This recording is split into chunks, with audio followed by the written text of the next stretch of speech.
होक्सुआन county, दयान शहर।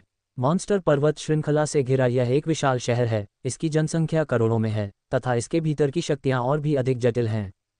इन अनगिनत ताकतों में 3 प्रमुख परिवार हैं जो कई ताकतों पर हावी हैं। वेली परिवार, तांग परिवार और लिन परिवार हैं। इस समय लिन परिवार की पैतृक भूमि में एक गुप्त कमरे में एक बूढ़ा आदमी, जो बुढ़ापे और संध्या काल की आभा बिखेर रहा था, पालथी मारकर बैठा था, अपने हाथों में रहस्य बना रहा था, स्वर्ग और पृथ्वी की ऊर्जा को अपने शरीर में खींच रहा था और उसे अपने लिए पोषक तत्वों में बदल रहा था। मुझे नहीं पता कि इसमें कितना समय लगा, लेकिन बूढ़े व्यक्ति ने अचानक अपनी आंखें खोलीं। उसकी आंखों में दृढ़ संकल्प की झलक दिखाई दी और उसके शरीर में आभा अचानक हिंसक हो गई। उसके शरीर में मजबूत साधना शक्ति मेरिडियन के साथ चल रही थी, पूरे शरीर में प्रवेश कर रही थी और एक निश्चित ठोस अड़चन की ओर एक चार्ज शुरू कर दिया, असाधारण सड़क का दरवाजा खोलने के लिए। टपक टपक। उसकी पर्याप्त तैयारी के साथ पूरे गुप्त कमरे की दीवारों से एक हल्की फ्लोरोसेंट रोशनी फूट पड़ी और कमरे में पत्थरों के दूधिया सफ़ेद प्रभामंडल से शुद्ध आध्यात्मिक ऊर्जा की धाराएं बहने लगीं। बूढ़े आदमी से खिंचाव की शक्ति शरीर में फैल गई। बाधाओं को दूर करने के लिए इसे लगातार परिष्कृत किया जा रहा है। ऐसे ही कितना समय बीत गया पता ही नहीं चला। अचानक पफ, गुप्त कमरे में खून की उल्टी की आवाज़ सुनाई दी तो बूढ़े की सांस अचानक भारी हो गई। उसके शरीर से धूसर रंग की आभा उभरी। इसका मतलब है कि उसका छोटा जीवनकाल फिर से क्षतिग्रस्त हो गया है और खतरे में है। हाँ, मुझे उम्मीद नहीं थी कि मैं, लिन चेन, 21वीं सदी का एक समय यात्री, जेनेवु की इस महान दुनिया में आया हूँ, जहाँ मैं सितारों को उठाता हूँ और चांद को पकड़ता हूँ और एक हाथ से आकाश को ढांकता हूँ, लेकिन मैं नश्वर क्षेत्र को भी नहीं तोड़ सका। क्या असफलता है। ये सोचते हुए अथर्व आत्मा मजाक का संकेत प्रकट करने से खुद को रोक नहीं सका। जब उन्होंने जेनेवु की दुनिया की यात्रा की और जाना कि यह असाधारण शक्ति वाली एक काल्पनिक दुनिया है, तो उन्होंने एक बार नायक बनने, सुनहरी उंगली को जगाने और दुनिया के शीर्ष तक पहुंचने का सपना देखा। लेकिन आदर्श बहुत भरा हुआ है और वास्तविकता बहुत पतली है। अथर्व को पैदा हुए 99 साल हो गए हैं और उसने अभी भी सुनहरी उंगली नहीं जगाई है। यद्यपि उसकी प्रतिभा अच्छी है, यदि वह किसी शक्तिशाली शक्ति में पैदा हुआ होता तो वह नश्वर क्षेत्र में प्रवेश कर सकता था और 1000 साल तक जीवित रह सकता था, लेकिन वह स्थान जहां वह पैदा हुआ था वह सिर्फ एक छोटा सा पहाड़ी गांव था। त्वचा शोधन क्षेत्र में प्रशिक्षण के केवल सबसे बुनियादी तरीके हैं और संसाधन दुर्लभ हैं। हर कोई जीवित रहने के लिए भाग रहा है, इसलिए इसने अथर्व के सर्वश्रेष्ठ प्रशिक्षण समय में भी देरी की। यदि यह एक और अवसर नहीं होता तो वह शायद रक्त विनिमय क्षेत्र को तोड़ने में सक्षम नहीं होता। बेशक, हालांकि रक्त विनिमय क्षेत्र जेनेवु दुनिया में कुछ भी नहीं है, यह महान चू राजवंश में कमजोर नहीं है। आखिरकार, राजवंश स्तर की ताकतें आमतौर पर सच्चे आत्मिक क्षेत्र के राजाओं द्वारा स्थापित और पारित की जाती हैं। चू राजवंश अपने जन्म के बाद से हजारों वर्षों से अस्तित्व में है। राजवंश में शक्तिशाली सच्चे आत्मिक क्षेत्र के विशेषज्ञ बहुत पहले ही गिर चुके हैं। कोई नया सच्चा आत्मिक क्षेत्र विशेषज्ञ पैदा नहीं हुआ और सबसे मजबूत मौजूदा साधक केवल दिव्य शक्ति क्षेत्र के 9वें स्तर पर थे। जेनेवु की दुनिया में साधना के मार्ग को निम्न से उच्च तक विभाजित किया जा सकता है: त्वचा शोधन क्षेत्र, हड्डी गढ़ने का क्षेत्र, कंडरा परिवर्तन क्षेत्र, मज्जा धुलाई क्षेत्र, रक्त विनिमय क्षेत्र, नश्वर परिवर्तन, अलौकिक शक्ति, सच्ची आत्मा, निर्वाण और अन्य क्षेत्र। उनमें से पहले 5 क्षेत्र, जैसा कि नाम से पता चलता है, भौतिक शरीर को संयमित करने और बाद के परिवर्तन के लिए आधार तैयार करने के लिए हैं। इन 5 लोकों से जीवनकाल में कोई उल्लेखनीय वृद्धि नहीं होगी, न ही वे हवा में उड़ सकेंगे, क्योंकि कायापलट के क्षेत्र में व्यक्ति केवल भौतिक शरीर की साधना करता है और जादुई शक्ति की साधना के बिना पारलौकिकता प्राप्त नहीं कर सकता। बेशक, इसका मतलब यह नहीं है कि ये क्षेत्र कमजोर हैं। जेनेवु की दुनिया में चाहे वह त्वचा शोधन क्षेत्र हो, हड्डी गढ़ने का क्षेत्र हो या उसके बाद के क्षेत्र हो, उन्हें 1 से 9 स्तर तक में विभाजित किया जा सकता है। त्वचा शोधन क्षेत्र के पहले स्तर पर एक साधारण प्राणी हर हरकत के साथ 1000 किलोग्राम की ताकत रख सकता है। त्वचा शोधन क्षेत्र के 9वें स्तर पर पहुंचने के बाद इसकी ताकत 36,000 किलोग्राम तक भी हो सकती है। यह इस सीमा को भी पार कर सकता है और 72,000 किलोग्राम तक पहुंच सकता है। 1 किलोग्राम का बल 129,600 किलोग्राम तक पहुंच सकता है। इसके पीछे के दायरे का तो जिक्र ही न करें। अथर्व जैसा मजबूत व्यक्ति जो रक्त विनिमय क्षेत्र में मजबूत है, एक झटके में 1000 मीटर ऊंचे पहाड़ को नष्ट कर सकता है और सिर्फ एक छलांग के साथ कई हजार फीट की ऊंचाई तक पहुंच सकता है और 7वें स्तर की ताकत बना सकता है। और लिन परिवार, करोड़ों की आबादी वाले इस महान यान शहर में 3 7वीं श्रेणी के परिवारों में से एक बनने में सक्षम हो गया, जो रक्त विनिमय क्षेत्र के शिखर पर एक शक्तिशाली व्यक्ति पर भरोसा करता था कि वह कार्यभार संभाले। एक बार जब मैं मर जाऊंगा तो लिन परिवार की वर्तमान स्थिति के साथ मुझे डर है कि मैं दयान शहर में पैर नहीं जमा पाऊंगा। सौभाग्य से मैं अपने कबीले के सदस्यों को सही और गलत की इस भूमि को छोड़ने के लिए तैयार हूं। अपनी स्थिति के बारे में सोचते हुए अथर्व की आंखों में राहत की एक झलक दिखाई दी। एक बार मरने वाले व्यक्ति के रूप में वह इस बारे में अपेक्षाकृत खुले विचारों वाला है। इसके अलावा वह इस जीवन में 99 साल तक जीवित रहा। अपने पिछले जीवन में वह पहले से ही एक दीर्घायु व्यक्ति माना जाता था, जो कोई नुकसान नहीं है। ये तर्कपूर्ण है कि भले ही रक्त विनिमय क्षेत्र में एक मजबूत व्यक्ति अपने जीवनकाल को बहुत अधिक न बढ़ा पाए, लेकिन कम से कम उसका जीवनकाल 150 वर्ष का होगा। अगर वह अच्छा स्वास्थ्य बनाए रखता है तो उसके लिए 180 साल तक जीना असामान्य नहीं है। हालांकि अथर्व एक साधारण प्रतिभावान व्यक्ति थे, जो एक साधारण पृष्ठभूमि से उठे थे।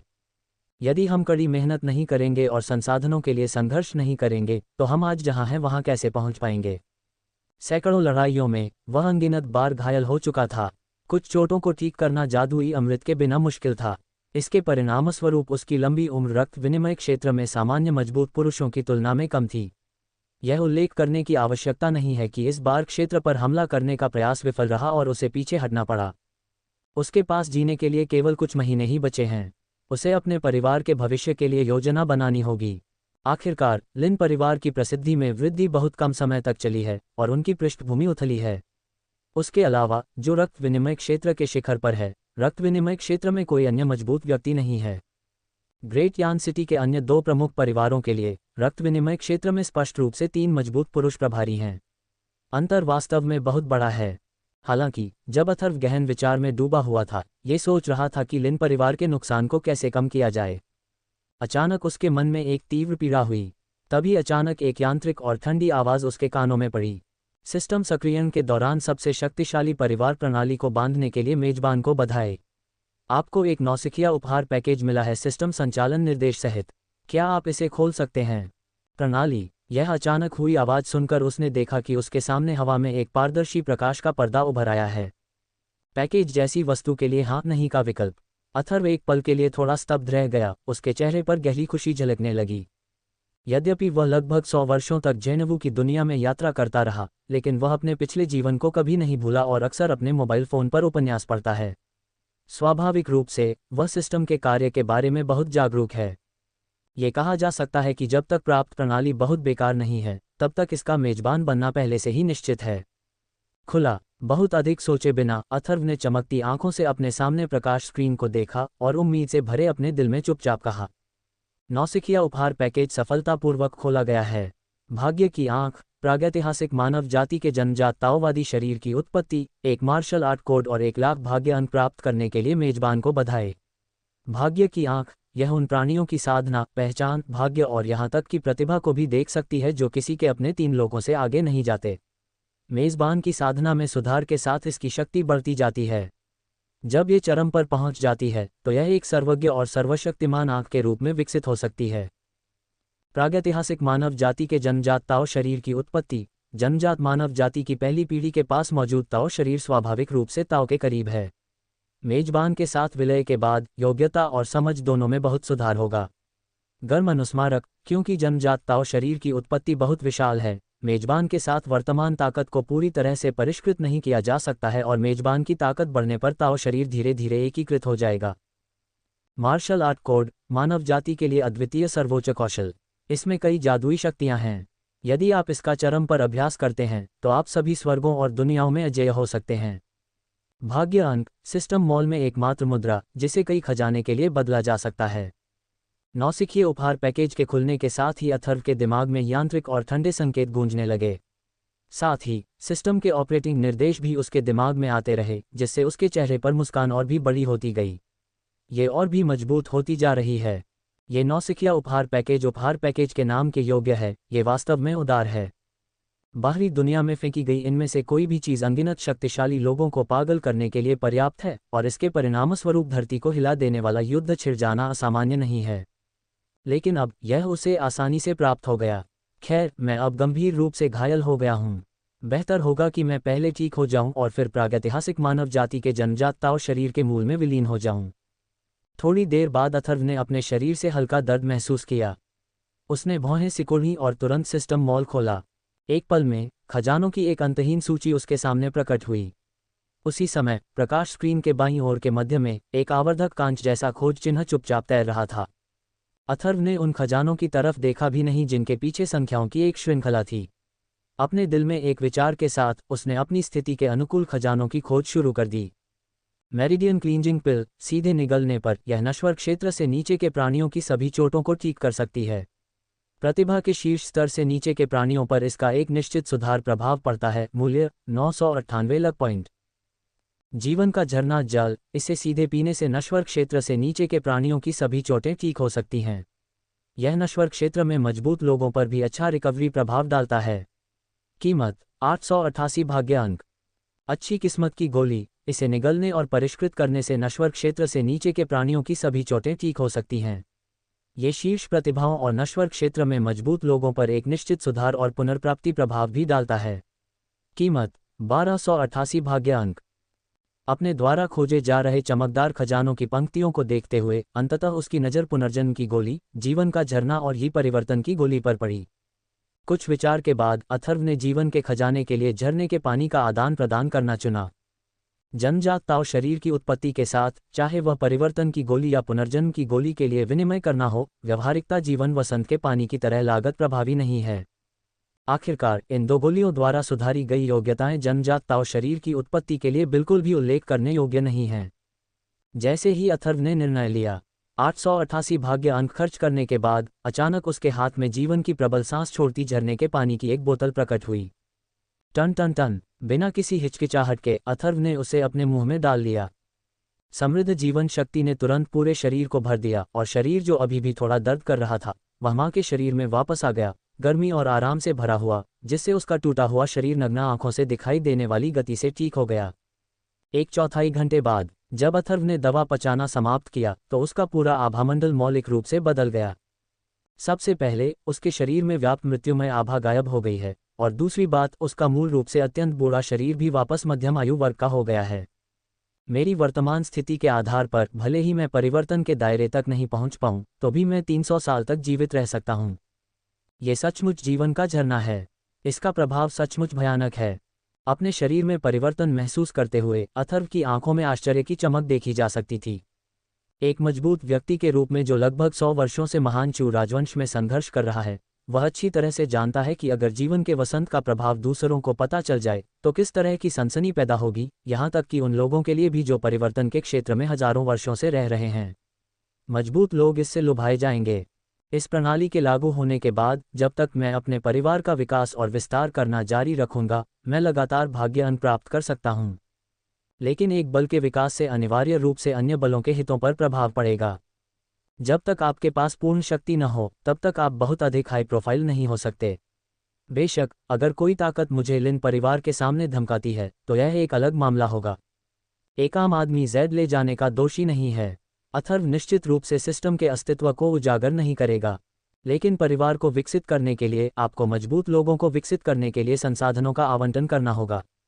एक बार जब संसाधन एक निश्चित सीमा से अधिक हो जाते हैं और कबीला असामान्य रूप से विकसित होता है तो यह अन्य ताकतों का ध्यान भी आकर्षित करेगा।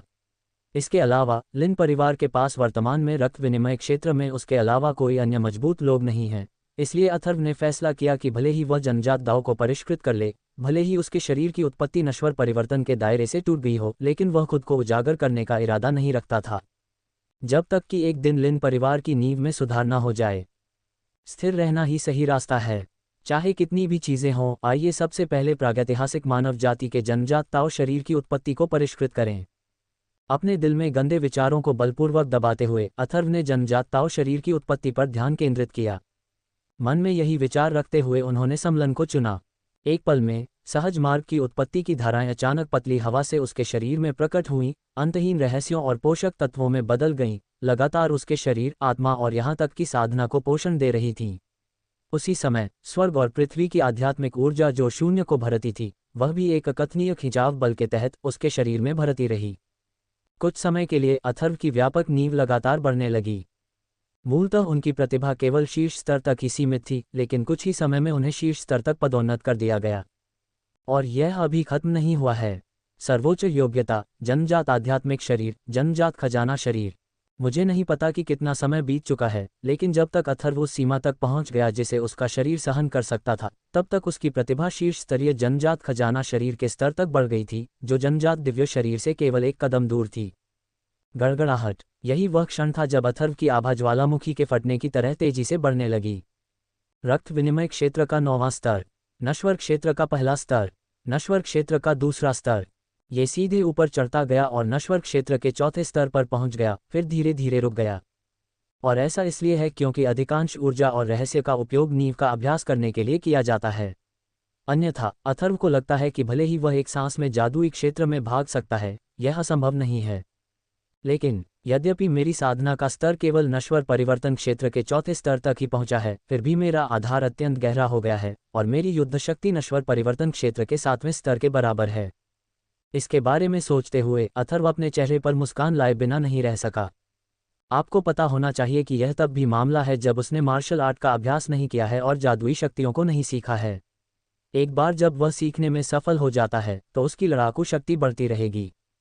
पहले एक छोटा सा लक्ष्य निर्धारित करें, उदाहरण के लिए नश्वर परिवर्तन क्षेत्र में अजेय लड़ाकू शक्ति प्राप्त करना। नौसिखियों के लिए दूसरे उपहार पैकेज द्वारा लाए गए लाभों का स्वाद चखने के बाद अथर्व मार्शल आर्ट कोड के लिए और भी अधिक उत्सुक था जो नौसिखिए उपहार पैकेज में शामिल था। बिना किसी देरी के अपने दिल में एक मामूली विचार के साथ उन्होंने मार्शल आर्ट की विरासत स्वीकार कर ली। अचानक उसके दिमाग में सूचनाओं की अनगिनत धाराएं उमड़ पड़ीं। साथ ही वह जो अभ्यास पहले करता था उसकी जगह मार्शल आर्ट के संचालन मार्ग ने ले ली। शीर्ष जन्मजात खजाना शरीर के आशीर्वाद के साथ अथर्व की आभा जल्दी से रहस्यमय हो गई। समय बहते पानी की तरह क्षणभंगुर है। जल्द ही अथर्व को मार्शल आर्ट का अभ्यास करने के लिए एकांतवास में गए 1 महीना बीत गया। और पता नहीं कब ये खबर कि लिन परिवार के पूर्वज नश्वर क्षेत्र पर हमला करने में एकांत में असफल रहे, उन्हें प्रतिकूल परिस्थितियों का सामना करना पड़ा, उनकी ताकत बहुत कम हो गई और उनका जीवन काल समाप्त होने वाला था, पूरे दयान शहर में फैल गई। मूलतः ये कुछ भी नहीं था। ऐसी अफवाहों का सामना करते हुए जब तक लिन परिवार के पूर्वज सामने आते हैं, अफवाहें आत्मपराजित होंगी। हालांकि ग्रेट यान सिटी में ये खबर कैसे भी फैली, 3 प्रमुख परिवारों में से एक लिन परिवार ने कभी कोई हलचल नहीं की, मानो वे बाहर हो रहे हंगामे से अनजान थे। ग्रेट यान सिटी की कई ताकतों की नज़र में यह उनकी सहमति प्रतीत हुई। कुछ समय के लिए पूरे दयान शहर का माहौल अचानक अजीब हो गया और यहाँ तक कि जो सड़कें आमतौर पर यातायात से भरी रहती थीं, वे भी बहुत ठंडी हो गईं। उसी समय ली परिवार कबीले के शिखर पर अत्यंत आलीशान हॉल में स्थित रक्त विनिमय क्षेत्र में मजबूत पुरुषों की आभा बिखेरते हुए कई आकृतियां अपनी पीठ के पीछे हाथ रखे खिड़कियों के पास खड़ी थीं और दयान शहर के दृश्यों को देख रही थीं। ऐसा लगता है कि हमारा अनुमान सही है। लिन परिवार के पूर्वज वास्तव में उस बिंदु पर पहुंच गए हैं जहां दीपक बुझ गया है। ये सब युवा मास्टर तियानगांग द्वारा दी गई खबर की बदौलत है। अन्यथा हमने कभी नहीं सोचा था कि लिन परिवार के पूर्वज इतनी जल्दी अपने जीवन के अंत के करीब पहुंच जाएंगे। पृष्ठभूमि न होने का यही नुकसान है। तांग परिवार के साथ संपर्क कैसा है? क्या वे मेरे ली परिवार के अधीन रहने को तैयार हैं? हाँ, अब जब भतीजा तियानगांग सुप्रीम एल्डर तियानयुन का शिष्य बन गया है तो उसकी शक्ति अपने चरम पर है। क्या तांग परिवार के पास कोई अन्य विकल्प नहीं है? हाँ। जैसे ही उन्होंने ये कहा, ली परिवार के ये शक्तिशाली लोग जो रक्त विनिमय क्षेत्र में थे अपनी हंसी रोक नहीं सके। उनके शब्द गर्व से भरे हुए थे। ली परिवार का युवा स्वामी ली तियानगांग ली परिवार में पैदा हुआ अब तक का सबसे शक्तिशाली प्रतिभाशाली व्यक्ति है। तियानगांग आध्यात्मिक शरीर पर बैठकर भले ही हम पूरे चू राजवंश को देखें, इस प्रतिभा को उच्च स्थान दिया गया है। इसलिए ली तियानगांग के सुचारू रूप से बड़े होने के लिए उन्होंने समाचार को अवरुद्ध कर दिया और उसे प्रशिक्षण के लिए कबीले के निषिद्ध क्षेत्र में ले आए, शायद ही कभी बाहरी दुनिया को देखा। इस वर्ष तक जब वह 18 वर्ष का था, ली परिवार के पूर्ण प्रशिक्षण के तहत उसकी साधना यिजिन क्षेत्र के आश्चर्यजनक प्रथम स्तर तक पहुंच गई और उसने तलवार की शक्ति का 70% भी समझ लिया। फिर उनकी व्यवस्था के तहत उसे 5वें स्तर पर भर्ती कराया गया। शक्ति यून्युए संप्रदाय। अप्रत्याशित रूप से संप्रदाय में प्रवेश करने के कुछ ही दिनों के भीतर उसे यून्युए संप्रदाय के सर्वोच्च बुजुर्ग द्वारा प्रत्यक्ष शिष्य के रूप में स्वीकार कर लिया गया। तब से वह शीर्ष पर पहुंच गया और उसने बहुत शक्ति प्राप्त की। नहीं, खबर जानने के बाद ली परिवार के मुखिया उनके पिता अब और नहीं रुक सके। वह महत्वाकांक्षी थे और उन्होंने यून्यू संप्रदाय की शक्ति का उपयोग करके तांग परिवार और लिन परिवार को एक झटके में खत्म करने की योजना बनाई, जिससे वह दयान शहर के नेता बन गए। एकमात्र अधिपति। सूचना दीजिए महाराज, तांग परिवार से एक गुप्त संदेश आया है। जैसे ही मुख्य हॉल में ली परिवार के ये शक्तिशाली लोग अपने भविष्य का आनंद ले रहे थे, अचानक उनके कानों में तेज कदमों की आवाज़ के साथ हल्की सी दहाड़ सुनाई दी। ये सुनकर ली परिवार के मुखिया ली फैंटियन अपना हाथ हिलाने से खुद को रोक नहीं सके। बंद दरवाज़ा अचानक खुला और उसी समय प्रतिबंधों से भरा एक गुप्त संदेश उसके हाथ की ओर उड़ता हुआ आया। नीचे जाओ। हाँ, परिवार का मुखिया अपने आदमियों को जाते देख ली फैंटियन ने हाथ हिलाया और हॉल का दरवाजा बंद कर दिया। फिर उसने गुप्त पत्र खोला। अन्य ली फैमिली ब्लड एक्सचेंज दायरे के विशेषज्ञों की उम्मीद भरी आंखों में ली फैंटियन, जो मूल रूप से भावहीन था, ने अचानक अपने चेहरे पर मुस्कान दिखाई जिससे उन्हें खुशी महसूस हुई। इससे पहले कि वे पूछ पाते, उन्होंने ली फैंटियन का आदेश अपने कानों में गूंजते सुना और उसी समय उसके हाथ में गुप्त संदेश उनके सामने तैरने लगा। आगे बढ़ो और सब कुछ योजना के अनुसार होगा। रक्त विनिमय क्षेत्र के शक्तिशाली लोगों की आंखें बहुत तेज थीं। जैसे ही यह गुप्त पत्र उनकी आंखों के सामने आया, उन्होंने एक एक करके उस पर लिखी बातों को ध्यान से पढ़ा और बिना किसी हिचकिचाहट के जवाब दिया, हम परिवार के स्वामी की आज्ञा का पालन करेंगे। जीवन। ऐसा कहने के बाद रक्त विनिमय क्षेत्र के ये शक्तिशाली लोग उत्साह के साथ पहाड़ की चोटी पर खड़े होकर हॉल से बाहर चले गए और पिछली योजना के अनुसार कार्य करना शुरू कर दिया। ली फैंटियन एकमात्र व्यक्ति था जिसने उनके प्रस्थान करने वाले आकृतियों को देखा और नीचे महान यान शहर को देखा जो लोगों से भरा हुआ था। वह अपने हाथों को खोलने से खुद को रोक नहीं सका, मानो वह सब कुछ अपनी बाहों में थाम लेना चाहता हो। यह महान यान शहर आखिरकार मेरे ली परिवार का है। लिन चेन, जब आपने लिन परिवार को महान यान शहर में प्रवेश करने के लिए मजबूर करने के लिए रक्त विनिमय क्षेत्र के 7वें स्तर की शक्तिशाली ताकत पर भरोसा किया और मेरे ली परिवार को इसके कुछ लाभों को छोड़ना पड़ा, क्या आपने कभी इसके बारे में सोचा था? क्या आज ऐसा होगा? फैंग शुई बदल रहा है और यह इस साल मेरे घर आ रहा है। आपकी दीर्घायु निकट आ रही है और आप अब अपने चरम पर नहीं हैं। आप, रुलिन परिवार के असंतुष्ट कनिष्ठ, हमारे परिवार के स्वामी के खिलाफ कैसे लड़ सकते हैं? हा, ली फैमिली माउंटेन की चोटी पर ली फैंटियन की मुस्कुराहट और अधिक अनियंत्रित हो गई और वह खुद से ही बड़बड़ाने लगा। उसी समय तांग परिवार के मुखिया और रक्त विनिमय क्षेत्र के कई शक्तिशाली लोग जो बैठक हॉल में भी मौजूद थे, उन्हें ली परिवार की हलचल का आभास हो गया। वे लोग जो पहले से ही बुरे मूड में थे, अपनी मुट्ठियां भींचने से खुद को नहीं रोक सके। अरे, मैं सोचता हूं कि उस समय मेरा तांग परिवार कितना राजसी था। मुझे उम्मीद नहीं थी कि कुछ ही दशकों में मैं पहले लिन परिवार से आगे निकल जाऊंगा और फिर ली परिवार से आगे निकल जाऊंगा। मुझे अपने पूर्वजों पर वाकई शर्म आती है। इतनी बातें करने से क्या फ़ायदा? अगर तुम दूसरों की तरह मजबूत नहीं हो तो बस इतना ही काफ़ी है। यून्युए संप्रदाय, सर्वोच्च बुजुर्ग त्यानयुन, जादुई क्षेत्र में एक महान शक्ति है। वह सिर्फ एक वार से इस विशाल महान यान शहर को नष्ट कर सकता है। वह ऐसा व्यक्ति नहीं है जिसे हमारा तांग परिवार अपमानित कर सके। समय भी भाग्य है। परिवार के बुजुर्गों की टिप्पणियों का सामना करते हुए तांग परिवार के मुखिया के रूप में तांग तियान अपने दिल में शक्तिहीनता की भावना महसूस करने से खुद को रोक नहीं सका। कबीले के बुजुर्गों की तुलना में वह, तांग परिवार का मुखिया, अपने पूर्वजों से मिलने वाला सबसे बेशर्म व्यक्ति है। हालांकि ये सब उसकी गलती नहीं है, लेकिन एक बात संदेह से परे है। वह तांग परिवार का वर्तमान मुखिया है। हालांकि इसके अलावा उनके पास कोई और विकल्प नहीं था। तांग परिवार सैकड़ों वर्षों से दयान शहर में बसा हुआ है। उनके लिए इस नींव को छोड़ना और इस जगह को छोड़ना असंभव है। आखिरकार इससे कोई फर्क नहीं पड़ता कि आप वहां से जाने के बाद वहां जड़ें जमाने और जीवित रहने के लिए उपयुक्त शहर ढूंढ पाते हैं या नहीं। अगर वह ऐसा कर भी पाता तो भी उसे शहर में कई ताकतों से मुश्किलों का सामना करना पड़ता। इसके अलावा आय का कोई स्रोत न होने और अपने वंशजों को प्रशिक्षित करने के लिए कोई संसाधन न होने के कारण उसका तांग परिवार भी इस दुनिया से खत्म हो जाएगा या गायब भी हो जाएगा। इस मामले में ग्रेट यान सिटी में रहना बेहतर है। शायद अभी भी आशा की एक किरण है। लेकिन सिर्फ मामले में तांग तियान ने फिर भी परिवार की आग योजना शुरू की और कई प्रतिभाशाली परिवार के जूनियर को गुप्त मार्गों के माध्यम से दयान शहर से बाहर भेज दिया। जब तांग परिवार के साथ कुछ अप्रत्याशित घटित होता है तो ये वंशज तांग परिवार के पुनरुद्धार की आशा होते हैं। हालांकि न तो तांग परिवार और न ही ली परिवार को इसकी जानकारी थी। उनकी हर हरकत अथर्व की नज़रों में आ गई। लगभग आधे महीने पहले जब ये खबर आई कि उनका जीवन खतरे में है, जिससे पूरे ग्रेट यान शहर में हलचल मच गई, तो वह पहले ही एकांतवास छोड़ चुके थे। बेशक इसका मतलब यह नहीं है कि उसने मार्शल आर्ट को पूरी तरह से समझ लिया है। उन्होंने सभी आंतरिक कौशलों को मार्शल आर्ट में परिवर्तित कर दिया, दो मार्शल आर्ट और शरीर कौशलों का अभ्यास किया जिन्हें विकसित किया जा सकता था, और इन कौशलों को थोड़ा बहुत समझा। पुस्तक मित्रों का धन्यवाद। CJG जेम का मासिक पास। पुस्तक मित्रों के लिए धन्यवाद। वन फार्म के प्रदर्शन के लिए 100 शुरुआती सिक्के का इनाम। यून्यू संप्रदाय। लिन परिवार में लिन चेन, जो मार्शल आर्ट प्रशिक्षण में स्थानांतरित हो गया था और आधे महीने के कठिन प्रशिक्षण के बाद, हालांकि उसकी साधना अभी भी नश्वर परिवर्तन क्षेत्र के चौथे स्तर पर थी, उसकी लड़ाकू शक्ति दर्जनों गुना बढ़ गई थी। उन्हें विश्वास है कि अपनी वर्तमान साधना के साथ वह शीर्ष 9वें स्तर के नश्वर परिवर्तन क्षेत्र विशेषज्ञों से प्रतिस्पर्धा कर सकते हैं।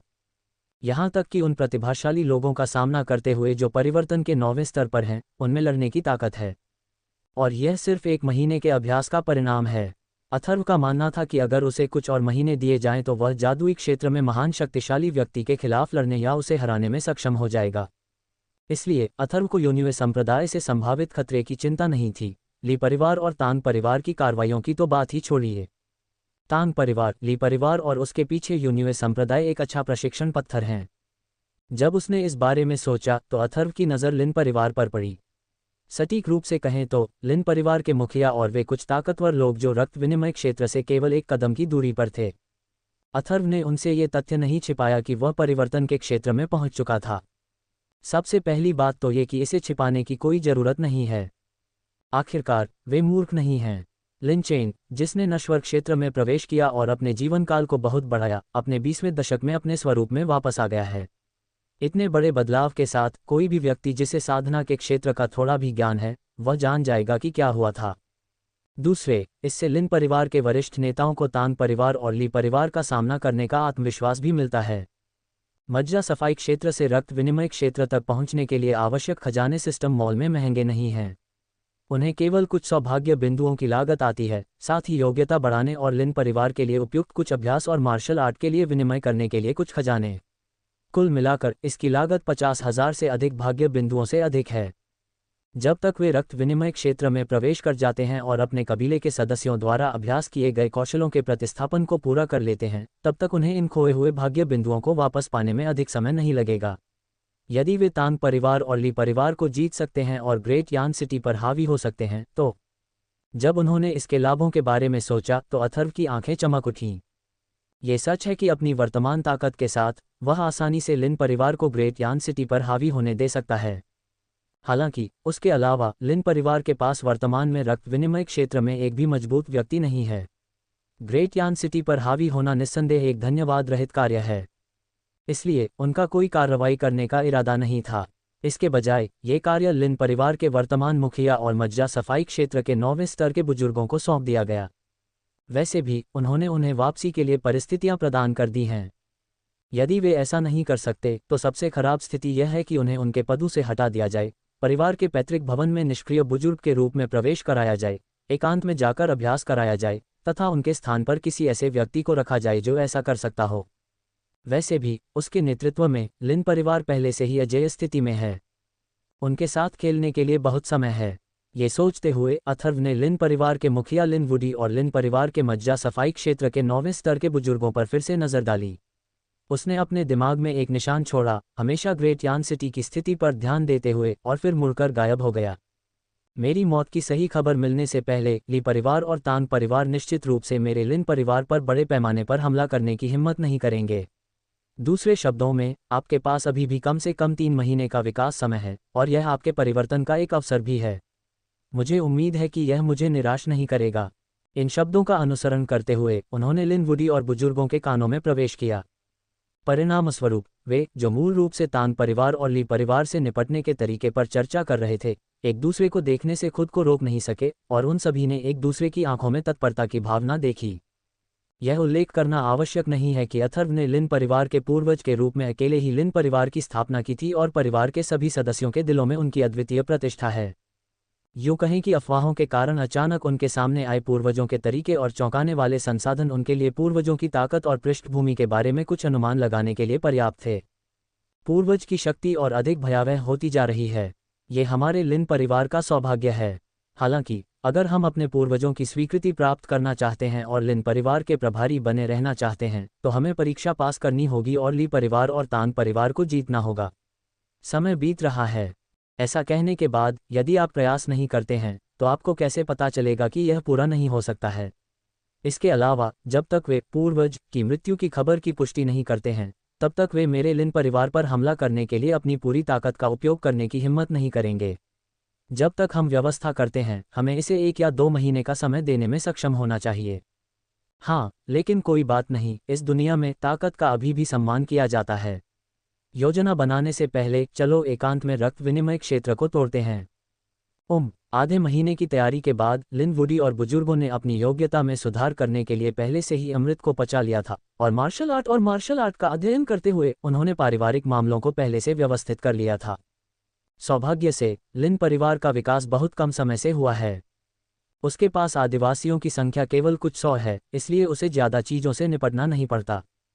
इसलिए लिन वुडी और अन्य लोगों ने आसानी से संबंधित मामलों की व्यवस्था की और प्रशिक्षण कक्ष में प्रवेश किया, जिसे सफलता के बाद अथर्व द्वारा बदल दिया गया था। अचानक स्वर्ग और पृथ्वी की एक प्रबल आभा उनके चेहरों पर छा गई, जिससे उनकी आत्मा की गहराई से एक सुकून की अनुभूति हुई।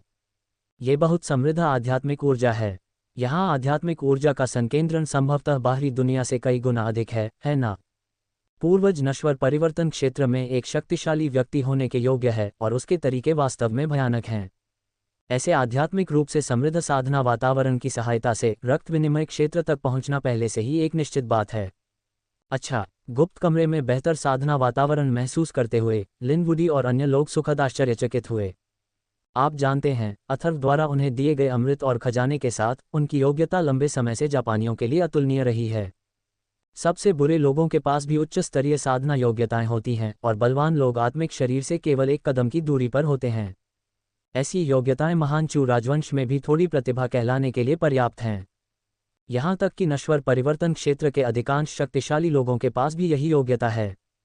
अब वे जिन कौशलों का अभ्यास कर रहे हैं, उनके साथ मिलकर रक्त विनिमय के क्षेत्र में प्रवेश करना निश्चित है। सफलता, ये सोचते हुए लिन वुडी और अन्य लोग खुद को रोक नहीं पाए और एक एक फुटोन पर बैठ गए, व्यायाम करने लगे, गोलियां निगलनी और अभ्यास करना शुरू कर दिया। कुछ समय के लिए पूरा गुप्त कमरा घनी हवा से घिरा रहा, जिसने एकांत में बैठे व्यक्ति की आकृति को ढक लिया। दोनों छोरों के बारे में बात करें। अथर्व द्वारा लिन वुडी और अन्य लोगों को याद दिलाने के बाद वह गायब हो गया और लिन के घर के चारों ओर घूमता रहा। रास्ते में वह किसी भी प्रतिभा को चूकने से बचाने के लिए भाग्य की आंख का उपयोग करता रहा। दुर्भाग्य से लिन परिवार के अधिकांश सदस्यों की जांच करने के बाद उन्हें केवल कुछ उच्च योग्य प्रतिभाएं ही मिली, यहाँ तक कि कोई शीर्ष स्तरीय प्रतिभा भी नहीं मिली, जिससे अथर्व थोड़ा निराश हुआ। क्या हमारे पास लिन परिवार के पास सभ्य योग्यता वाला कोई प्रतिभाशाली व्यक्ति नहीं है? आपको ये जानना चाहिए कि सर्वोच्च योग्यता वाले प्रतिभाशाली व्यक्ति को तैयार करने और उन्नत योग्यता वाले प्रतिभाशाली व्यक्ति को तैयार करने के लिए प्रयुक्त संसाधनों में बहुत अंतर होता है। आखिरकार योग्यता में सुधार के लिए खर्च बहुत महंगा है। यदि यह अंतिम उपाय न होता तो अथर्व उच्च योग्यता वाले कबीले के सदस्यों पर अपने भाग्य अंक बर्बाद नहीं करना चाहता। उसके पास नौसिखिया उपहार पैकेज में दिए गए 100,000 भाग्य अंकों में से 30,000 से अधिक का उपयोग करने के अलावा कोई विकल्प नहीं था, और उसने लिन वुडी और अन्य पर 50,000 से अधिक खर्च कर दिए, जिससे 10,000 से भी कम अंक बचे। एक शब्द, बेचारा। 5 अध्याय 5 पारिवारिक सौभाग्य से धन्य लोग। लिन परिवार न तो बड़ा है और न ही छोटा। अथर्व ने अपने उद्देश्यपूर्ण अवलोकन में जल्दी से पूरे परिवार पर नजर डाली। परिणामस्वरूप उसे बहुत दुख हुआ। लिन परिवार में शीर्ष योग्यता वाला एक भी प्रतिभाशाली व्यक्ति नहीं है। इससे अथर्व को उन 3 जूनियरों पर ध्यान देने के लिए मजबूर होना पड़ा, जिनके बारे में उसने पाया कि उनकी योग्यताएं बेहतर हैं। नाम, लिन फैंग। उम्र, 16 वर्ष। योग्यता, श्रेष्ठ। साधना, त्वचा को निखारने के क्षेत्र का 9वां स्तर। जीवन की कहानी। एक दिन पहले मैंने परिवार के योगदान के अंकों का उपयोग खजाना मंडप में एक हड्डी तड़का लगाने वाली गोली के लिए किया। हड्डी बनाने के दायरे को तोड़ने की तैयारी कर रहा था। 2 दिन पहले विवरण के लिए कृपया यहाँ क्लिक करें। नाम, लिन फैंग। उम्र, 17 वर्ष। योग्यता, श्रेष्ठ। खेती, अस्थि निर्माण क्षेत्र का 3रा स्तर। जीवन की कहानी। 7 दिन पहले मैंने अपने दादा तीसरे बड़े से एक उच्च श्रेणी की हड्डी तड़का देने वाली गोली प्राप्त की। कई दिनों की तैयारी के बाद मैंने अपनी स्थिति को चरम पर समायोजित कर लिया और वर्तमान में एकांतवास में सफलता प्राप्त कर रहा हूँ। विवरण के लिए कृपया 10 दिन पहले विस्तार करने के लिए यहाँ क्लिक करें। नाम, लिनलिंग। उम्र, 15 वर्ष। योग्यता, श्रेष्ठ। साधना, त्वचा शोधन क्षेत्र का 8वां स्तर। जीवन की कहानी। मैंने अभी बाजार से एक जैद तावीज़ खरीदा है, जिसमें सच्चे आत्मा क्षेत्र के 9वें स्तर पर एक मजबूत आदमी की आत्मा है अभी सो रहा है। अब वह कबीले में पहले स्तर के कीमियागर को अमृत को परिष्कृत करते हुए देख रहा है, विवरण के लिए एक दिन पहले कृपया यहाँ क्लिक करें, हर जगह विस्तार करें। जब अथर्व ने तीनों लोगों की जानकारी को ध्यान से जांचा, उनकी तुलना करना चाहा, छोटे लोगों में से लंबे को चुनना चाहा और प्रशिक्षण के लिए एक प्रतिभाशाली व्यक्ति का चयन करना चाहा, तो लिन लिंग की जानकारी में परिवर्तन ने उसे थोड़ा आश्चर्यचकित कर दिया। तुम्हें पता है, वह सच्चे आत्मिक क्षेत्र के 9वें स्तर पर एक अति शक्तिशाली व्यक्ति है। यहाँ तक कि महान चू राजवंश, जो हजारों वर्षों से चला आ रहा था, अपने चरम पर ऐसे अस्तित्व का सामना करने पर केवल अपना सिर झुका सकता था। आखिरकार महान चू राजवंश का निर्माण करने वाले बलवान व्यक्ति के बारे में अफवाह थी कि वह सच्चे आत्मिक क्षेत्र के केवल तीसरे स्तर पर था, जबकि उसकी तुलना में उस बलवान व्यक्ति को सच्चे आत्मिक क्षेत्र के 9वें स्तर पर राजा की उपाधि दी जा सकती थी। ये केवल 3 स्तरों का है और इसे आसानी से नष्ट किया जा सकता है, खासकर जब उसकी नियति की आंख के प्रभाव में इस सोई हुई आत्मा का चरित्र और पहचान लिन लिंग के अनुरूप थी। तो अथर्व अपने दिमाग में ऐसा वाक्य कौंधने से खुद को रोक नहीं सका। क्या यह इसलिए है कि परिवार का भाग्य सुधर गया है, इसलिए लिन लिंग को यह अवसर मिला? जैसे ही उसके विचार बदले, अथर्व मदद नहीं कर सका, लेकिन लिन परिवार के ऊपर आकाश को देखा। उनकी आंखें, जो सब कुछ देख सकती थीं, हजारों फीट के दायरे में फैले शून्य में भाग्य की दूधिया सफ़ेद झील, वास्तव में एक हल्की नीली रोशनी से भरी हुई थी, जिससे वह विशेष रूप से चमकदार लग रही थी। ये देखकर अथर्व को अचानक कुछ समझ में आया। उसे नीली किस्मत में पदोन्नत किया जाने वाला है। कोई आश्चर्य नहीं कि लिन लिंग को इतनी किस्मत मिली है। ऐसी स्थिति में यह आपकी पसंद है। आपको पता होना चाहिए कि जेनेवू की दुनिया में भाग्य के स्तरों को आमतौर पर 5 स्तरों में विभाजित किया जा सकता है: काला, सफ़ेद, नीला, बैंगनी और सोना। और भाग्य को व्यक्तियों और बलों में विभाजित किया जाता है। आमतौर पर अधिकांश लोग जो नश्वर क्षेत्र में नहीं हैं, वे मजबूत हैं। प्रभारी सभी बलों के पास दूधिया भाग्य है। बस इतना है कि भाग्य का निर्धारण बल की व्यापक पृष्ठभूमि के आधार पर होता है। लिन परिवार का दूधिया सफ़ेद भाग्य, जो 1000 फीट शून्य में व्याप्त है, साधारण 7वें स्तर की ताकतों से कहीं अधिक है। और यही कारण है कि लिन परिवार की उच्च स्तरीय लड़ाकू शक्ति गंभीर रूप से अपर्याप्त है। यदि लिन वुडी और लिन परिवार के बुजुर्ग रक्त विनिमय क्षेत्र में प्रवेश कर सकें, तो कबीले की समग्र शक्ति में और भी अधिक सुधार होगा। ब्लू लक में पदोन्नति लगभग निश्चित है। अथर्व की नियति की नज़रों के नीचे लिन लिंग द्वारा प्राप्त जैद ताबीज में आत्मा बिल्कुल भी बच नहीं सकती थी। इस आत्मा शरीर का नाम काओजिया है, जो हुआंगझोउ के उत्तर में लिंगझोउ का 7वीं कक्षा का कीमियागर है, जहां दयान शहर स्थित है। बंजर भूमि में भूभाग, आध्यात्मिक ऊर्जा संकेंद्रण और यहाँ तक कि संसाधन भी किसी बड़े राज्य की तुलना में कहीं अधिक होते हैं। पूरे डोंगटियन महाद्वीप को देखें तो ये भी सर्वश्रेष्ठ में से एक है। इसमें कई शीर्ष तृतीय स्तरीय बल तैनात हैं, जो हुआंगझोउ से कहीं अधिक है। जहाँ तक अथर्व को पता था, बंजर राज्य में जहाँ वे स्थित थे, केवल 3 प्रमुख तीसरे स्तर की शक्तियाँ थीं, और उनमें से प्रत्येक में केवल एक निर्वाण क्षेत्र पावरहाउस का पता चला था। लिंगझोउ की तुलना में जहां काओजिया स्थित है, तीसरे स्तर की ताकतों में अक्सर कई या दर्जनों निर्वाण क्षेत्र की शक्तियां होती हैं। हुआंगझोउ में तीसरे स्तर की ताकतें बिल्कुल भी उल्लेख करने लायक नहीं हैं। फिर भी अथर्व ने इसे दिल पर नहीं लिया। उसकी वर्तमान विकास दर के साथ उसे जादुई शक्तियों के क्षेत्र में पदोन्नत होने में अधिक समय नहीं लगेगा। यदि वह मार्शल आर्ट कैनन में दर्ज 1 या 2 मार्शल आर्ट और जादुई शक्तियों को समझ सकता है, तो उसके पास निर्वाण क्षेत्र में एक मजबूत आदमी का सामना करते समय भी खुद को बचाने के लिए पर्याप्त शक्ति होगी। यदि उसे विकसित होने के लिए कुछ समय दिया जाता तो इन तृतीय श्रेणी की ताकतों को कुचलना आसान हो जाता। हालांकि इनकी तुलना में जेनेवू वर्ल्ड का विशाल क्षेत्र मुझे सबसे अधिक आश्चर्यचकित करता है। डोंगटियन महाद्वीप, जहां मैं हूं, वास्तव में जेनेवू महान दुनिया के अनगिनत महाद्वीपों में से एक है, और यह केवल एक छोटा और मध्यम आकार का महाद्वीप है जो पिछले वाले जितना अच्छा नहीं है। तियानवू महाद्वीप की तुलना में, जिसे काओजिया ने संप्रदाय की गुप्त पुस्तक से सीखा था, जुवानहुआंग महाद्वीप आकार और आध्यात्मिक ऊर्जा एकाग्रता के मामले में इन बड़े महाद्वीपों के बीच एक दुर्गम अंतर है। विशेष रूप से काओजिया की जीवन कहानी में एक ऐसा दौर था जब मैंने प्राचीन काल के बारे में एक किताब से सीखा कि मुझे नहीं पता कि कितने साल पहले जेनेवू विश्व का महाद्वीप वास्तव में एक संपूर्ण था। एक धरती को हिला देने वाली घटना के कारण तबाही में पूरी दुनिया छिद्रों से भर गई, महाद्वीप ढह गया और अनगिनत टुकड़ों में बदल गया, और वह शक्ति केवल कुछ शब्दों में दर्ज की गई। महान, भगवान, अमर, ये सोचकर अथर्व अपनी भौहें सिकुड़ने से खुद को नहीं रोक सका। कुछ संख्याएं थीं, लेकिन उन्हें दमन की एक अवर्णनीय भावना महसूस हुई। ये स्पष्ट था कि इस उपाधि वाला अस्तित्व उसके ज्ञान से परे था और अज्ञात क्षेत्र में था। आखिरकार जेनेवू विश्व की विशालता दुनिया की कल्पना से कहीं परे है। अथर्व के वर्तमान साधना स्तर के आधार पर, जहां तक डोंगटियन महाद्वीप का सवाल है, जहां वह स्थित है, वह अपने जीवनकाल में ये सब पूरा नहीं कर पाएगा। तुम्हें पता है, यहाँ तक कि दयान शहर, जो करोड़ों लोगों वाला एक बड़ा शहर है, जिसे चू राजवंश में सबसे निचले स्थान पर रखा जा सकता है, उसके पिछले जीवन में एक बड़े प्रांत के आकार के बराबर क्षेत्र में फैला हुआ है। ये केवल निचले स्तर के बड़े शहरों का क्षेत्र है। कई बड़े शहर हैं जो इससे कई गुना बड़े हैं। महान चू राजवंश में ऐसे सैकड़ों बड़े शहर थे और दर्जनों काउंटी शहर भी थे जो बड़े शहरों से 10 गुना बड़े थे। इसमें शाही राजधानी और कुछ जंगली इलाके शामिल नहीं थे। ये कहा जा सकता है कि एक बड़े चू राजवंश का क्षेत्र पृथ्वी के लगभग बराबर है। हालांकि हुआंगझोऊ में चू राजवंश जैसी सैकड़ों ताकतें हैं। कम से कम अथर्व ने उनमें से दर्जनों के बारे में सुना था। तुम्हें पता है, चू राजवंश अब सिर्फ 5वीं श्रेणी की ताकत है। हुआंगझोऊ में 4थी श्रेणी और यहाँ तक कि 3री श्रेणी की ताकतवर सेनाओं में से कौन ऐसा है जो अपने क्षेत्र से 100 या 10,000 गुना बड़ा नहीं है। कोई भी कल्पना कर सकता है कि हुआंगझोऊ कितना विशाल है। हालांकि इतना विशाल रेगिस्तान राज्य डोंगटियन महाद्वीप में रखने के लिए पर्याप्त नहीं है।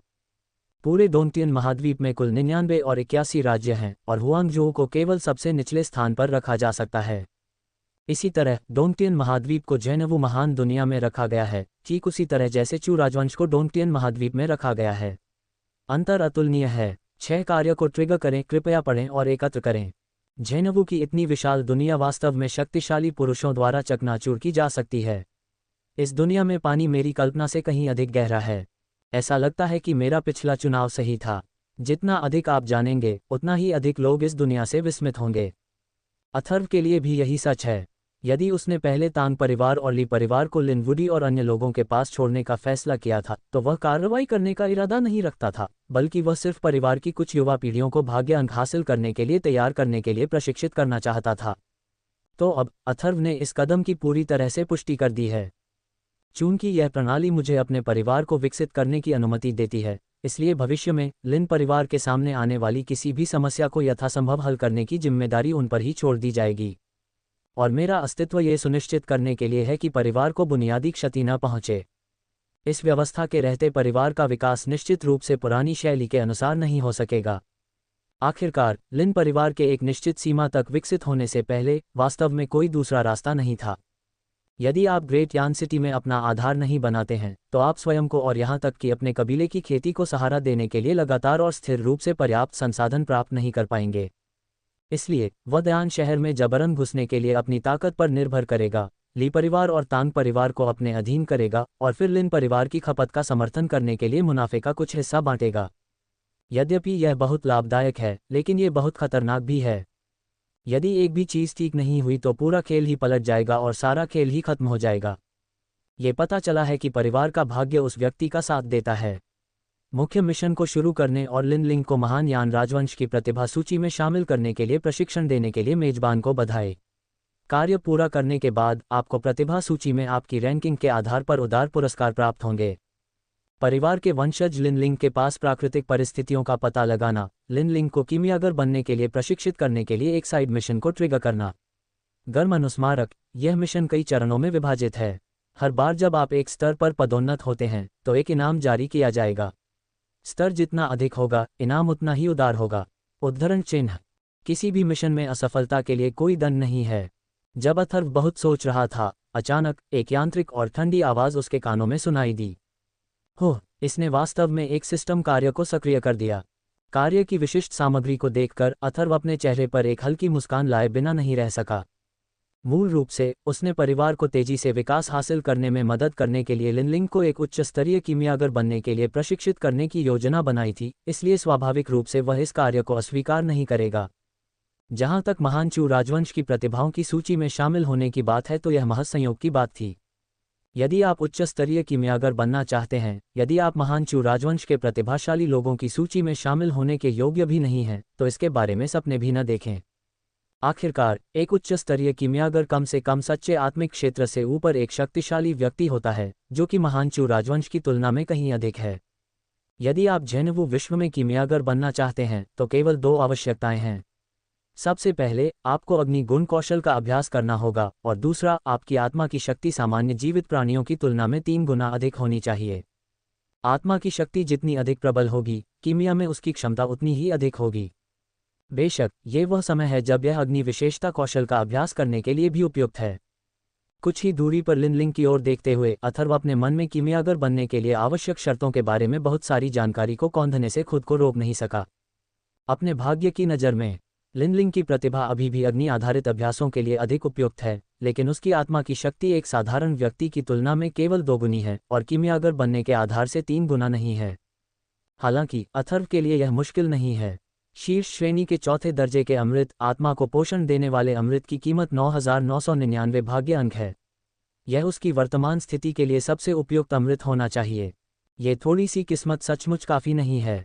ये बहुत जल्द ही नीचे गिर जाएगी। सिस्टम स्टोर में अपने भाग्य बिंदुओं का उपयोग करके अपनी आत्मा की शक्ति को बढ़ाने वाले अमृत के लिए विनिमय करने के बाद अथर्व ने जब देखा कि उसके पास केवल 4 अंकों का भाग्य अंक शेष है, तो वह एक व्यंग्यात्मक मुस्कान प्रकट करने से खुद को रोक नहीं सका। इस अवधि के दौरान उनकी शक्ति में सफलता और उनके कबीले के सदस्यों की खेती में सुधार के कारण ये भाग्य बिंदुओं के बिना नहीं था, लेकिन उनके खर्चों की तुलना में यह आय एक बूंद से अधिक कुछ नहीं है, लगभग पर्याप्त नहीं है। बेशक अथर्व जल्दी में नहीं है। जब तक लिनवुडी और वे बुजुर्ग रक्त विनिमय क्षेत्र में प्रवेश करते हैं और कबीले के सदस्य उनके द्वारा दी गई तकनीकों का अभ्यास करते हैं, तब तक उनके भाग्य अंक बढ़ेंगे। आखिरकार एक अच्छी तकनीक का अभ्यासकर्ता की शक्ति में सुधार पर बहुत स्पष्ट प्रभाव पड़ता है। अपने दिल में सोचते हुए अथर्व की चाल धीमी नहीं थी। वह तुरंत पलटा और गायब हो गया। लिनलिंग के सामने प्रकट हुआ, जो परिवार के प्रथम स्तर के कीमियागर को गोलियां बनाते हुए देख रहा था।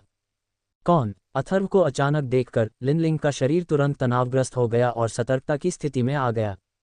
धमाका! हालांकि जैसे ही लिनलिंग सतर्कता के साथ अथर्व की आकृति को देख रहा था, उसके बगल में कीमियागर एक संक्षिप्त विराम के बाद अचानक जमीन पर अपने घुटनों पर गिर गया। चेहरे पर कट्टरता का भाव लिए उन्होंने सम्मानपूर्ण लहजे में कहा, लिन वुई अपने पूर्वज को श्रद्धांजलि अर्पित करता है। बूढ़ा बूढ़ा पूर्वज। लिन वुई की बातें सुनने के बाद लिनलिंग थोड़ा हकलाने लगी। उसकी आंखें सदमे और भ्रम से भरी थीं। ऐसा नहीं है कि उसने अपने पूर्वज को पहले नहीं देखा है, लेकिन यह निश्चित रूप से ऐसा नहीं है ना? इतना छोटा सिस्कारी। जब लिनलिंग ने इस बारे में सोचा तो उसे लगा कि उसने कुछ सोच लिया है और वह ठंडी हवा की सांस लेने से खुद को रोक नहीं सकी। क्यों? मेरे पूर्वज नश्वर क्षेत्र में प्रवेश कर गए और युवा हो गए, इसलिए तुम छोटे आदमी मुझे अपने परदादा के रूप में नहीं पहचानते। जब तुम छोटे थे तब मैंने तुम्हें गले लगाया था। लिन चेन, जिसने लिन वुई की ओर हाथ हिलाया और उसे उठने का संकेत दिया, बगल की ओर मुड़ा और लिनलिंग की हतप्रभ निगाह को देखा, फिर धीरे से मुस्कुराया और चेहरे पर मजाकिया नज़र के साथ कहा, आह नहीं नहीं, ऐसी बात नहीं है। अथर्व की बातें सुनकर लिनलिंग कांप उठा और उसका चेहरा अचानक शर्म से लाल हो गया। उसने अपने छोटे हाथों से घबराहट में अपने कपड़ों के कोनों को दबाया और समझाते हुए हकलाने लगा, मैंने अचानक ही एक युवा पूर्वज को देखा और मैं कुछ देर तक प्रतिक्रिया नहीं कर सका। हाँ, ठीक है, अगर आपको नहीं पता तो इसमें कोई दोषी नहीं है। इतना घबराए नहीं और आराम से रहिए। लिनलिंग के प्यारे लुक को देखकर अथर्व अपनी हंसी रोक नहीं सका और फिर बातचीत गंभीर हो गई। लिंगर, क्या तुम कीमियागर बनना चाहते हो?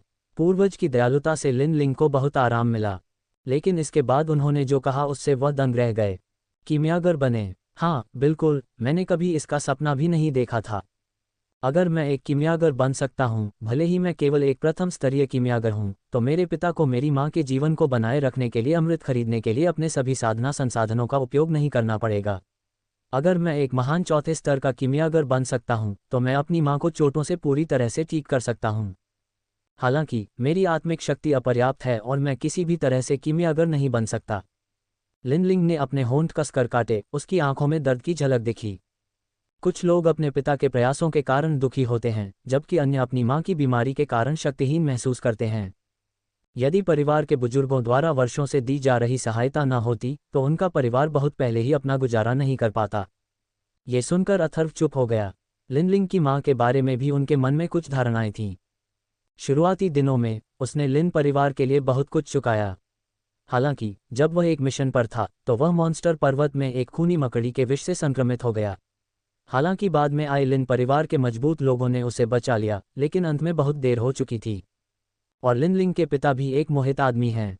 अपनी पत्नी को बचाने के लिए उसने अपनी सारी संपत्ति तृतीय श्रेणी के अमृत किंगक्सिन दान को प्राप्त करने में खर्च कर दी, जिससे उसकी जान बच गई। लेकिन खून की प्यासी मकड़ी का जहर बहुत अजीब होता है। यद्यपि किंगक्सिन गोली ने लिनलिंग की मां की जान बचा ली, लेकिन यह विष को पूरी तरह से हटा नहीं सकी। वह अभी भी उसका खून पी रहा है। एक बार खून खत्म हो जाए तो वह चली जाएगी। इसलिए अपनी पत्नी के जीवन को बनाए रखने के लिए लिनलिंग के पिता ने लगातार कार्यों को पूरा करना, परिवार के योगदान अंक जमा करना और अपनी पत्नी के लिए शीर्ष द्वितीय श्रेणी के अमृत रक्त की गोली को बनाना शुरू कर दिया। उस समय अथर्व के पास इस स्थिति से निपटने का कोई रास्ता नहीं था। मैं केवल गुप्त रूप से कुछ सहायता प्रदान कर सकता हूँ। 7 आत्मा की शक्ति का 6 गुना कृपया पढ़ें और संग्रहित करें।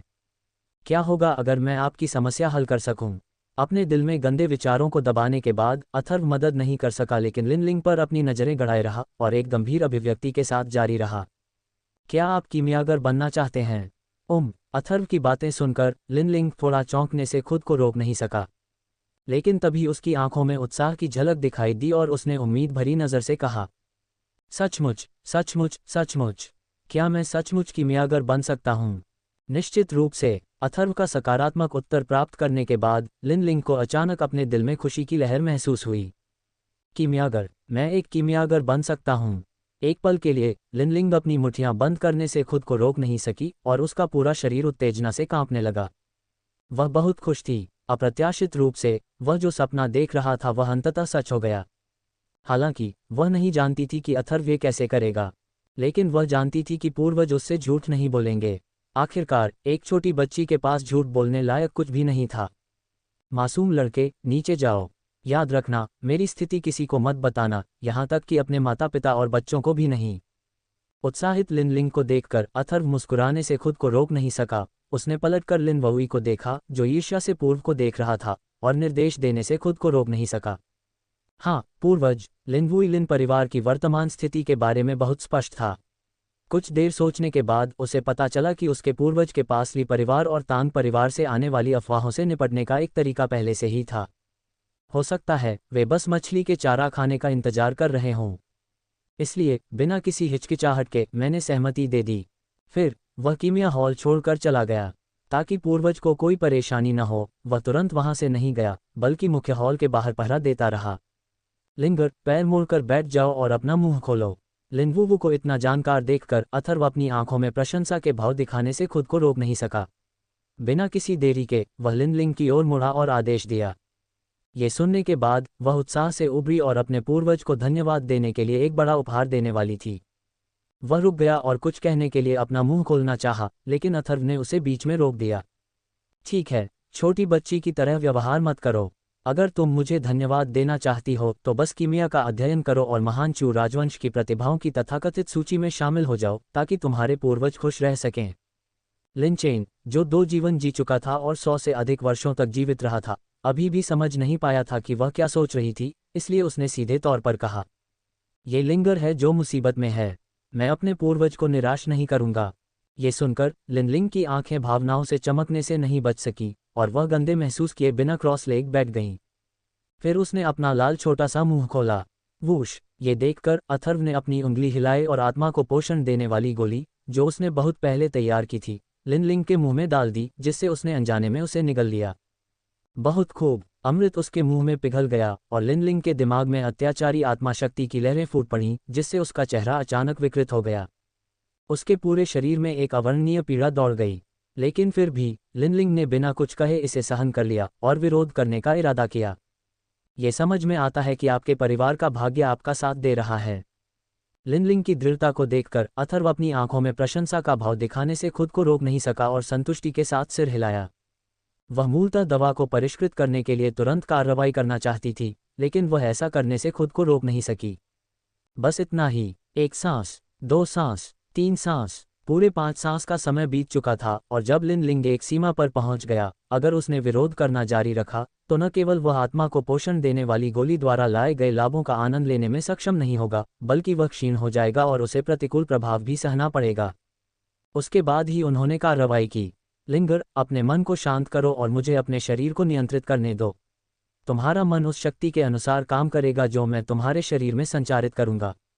जैसे ही उसने बोलना समाप्त किया, अथर्व के हाथ से एक अत्यंत शुद्ध शक्ति निकली और लिनलिंग के शरीर में प्रवेश कर गई। और इस बल के हस्तक्षेप से लिनलिंगटोन को अचानक लगा कि उसके शरीर का दर्द बहुत कम हो गया है। उसी समय एक रहस्यमयी शक्ति ठंडी हवा के झोंके छोड़ रही थी, जो उसकी चेतना के सागर में बह रही थी, जिससे उसे आत्मा को पोषण देने वाली गोली से निकलने वाली तेज ऊर्जा को परिष्कृत करने में मदद मिल रही थी। महान औषधीय शक्ति। लगभग हर बार जब ये बढ़ता था तो उसे महसूस होता था कि उसकी आत्मिक शक्ति में स्पष्ट रूप से सुधार हुआ है।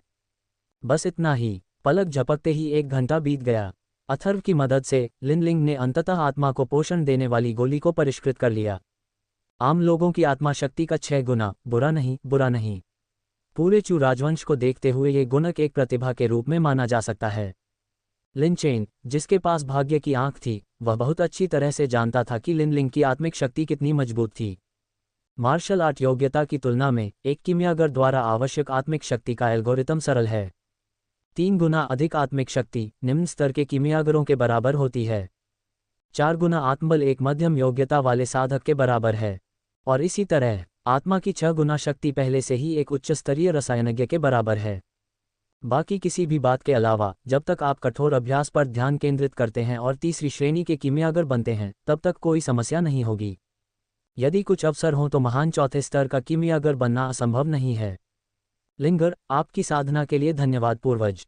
मैं निश्चित रूप से अपने पूर्वजों की उम्मीदों पर खरा उतरूंगा और जल्द से जल्द एक सच्चा कीमियागर बनूंगा। लिनलिंग अभी जागा था। जब उसने अथर्व की बातें सुनी तो वह उत्साह में जमीन पर घुटनों के बल बैठ गया और गंभीरता से कसम खाए। वह एक कीमियागर बनना चाहती थी, लेकिन वह ये बात बहुत अच्छी तरह जानती थी। इसका अर्थ है सामान्य लोगों की आत्मा शक्ति से 6 गुना अधिक। ये कहा जा सकता है कि अगर आज उसे अवसर मिले तो वह उजागर हो जाएगी। इससे निश्चित रूप से चू राजवंश में हलचल मच जाएगी। आखिरकार, हालांकि आत्मा को पोषण देने वाला अमृत केवल एक शीर्ष श्रेणी का चौथा श्रेणी का अमृत है, क्योंकि परिष्कृत औषधीय सामग्री अत्यंत दुर्लभ है, इसका मूल्य औसत 5वीं श्रेणी के अमृत से बहुत अधिक है। महान चू राजवंश में, जहां अब केवल अलौकिक क्षेत्र में सबसे मजबूत लोग ही प्रभारी हैं, ये बहुत कीमती लगता है। जब तक तुम्हारे पास ये दिल है। ये सुनकर अथर्व ने लिनलिंग को हवा से उठाने के लिए अपना हाथ बढ़ाया, फिर उसके पास गया, उसके कंधे को थपथपाया और आगे बोला, कड़ी मेहनत करो। ऐसा कहने के बाद लिन चेन लिनलिंग की प्रतिक्रिया की प्रतीक्षा किए बिना तुरंत वहां से गायब हो गया।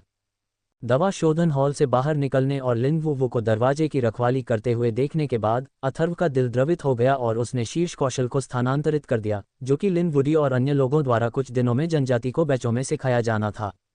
सिस्कारी, अचानक मिली जानकारी की बाढ़ ने लिन वयू को मुस्कुराने पर मजबूर कर दिया। सौभाग्य से अपने परिवार में प्रथम श्रेणी के कीमियागर होने के नाते उनकी आत्मिक शक्ति सामान्य लोगों की तुलना में बहुत अधिक मजबूत है और उनका मस्तिष्क अचानक उनके दिमाग में आने वाली सूचनाओं को स्वचालित रूप से छांट लेता है। सर्वोच्च कौशल हुन्युवान गुएइजू।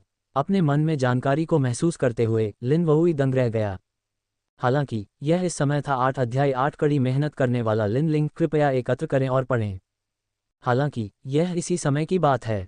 अचानक उसके कानों में एक अजीब परंतु परिचित आवाज गूंजी, लिन वहुई, तुम बहुत अच्छी हो। ये तकनीक वुलिन परिवार के सभी सदस्यों के लिए अगली प्रमुख तकनीक है। ये तुम्हें पहले ही सिखा दी गई है। मुझे उम्मीद है कि तुम मुझे निराश नहीं करोगी।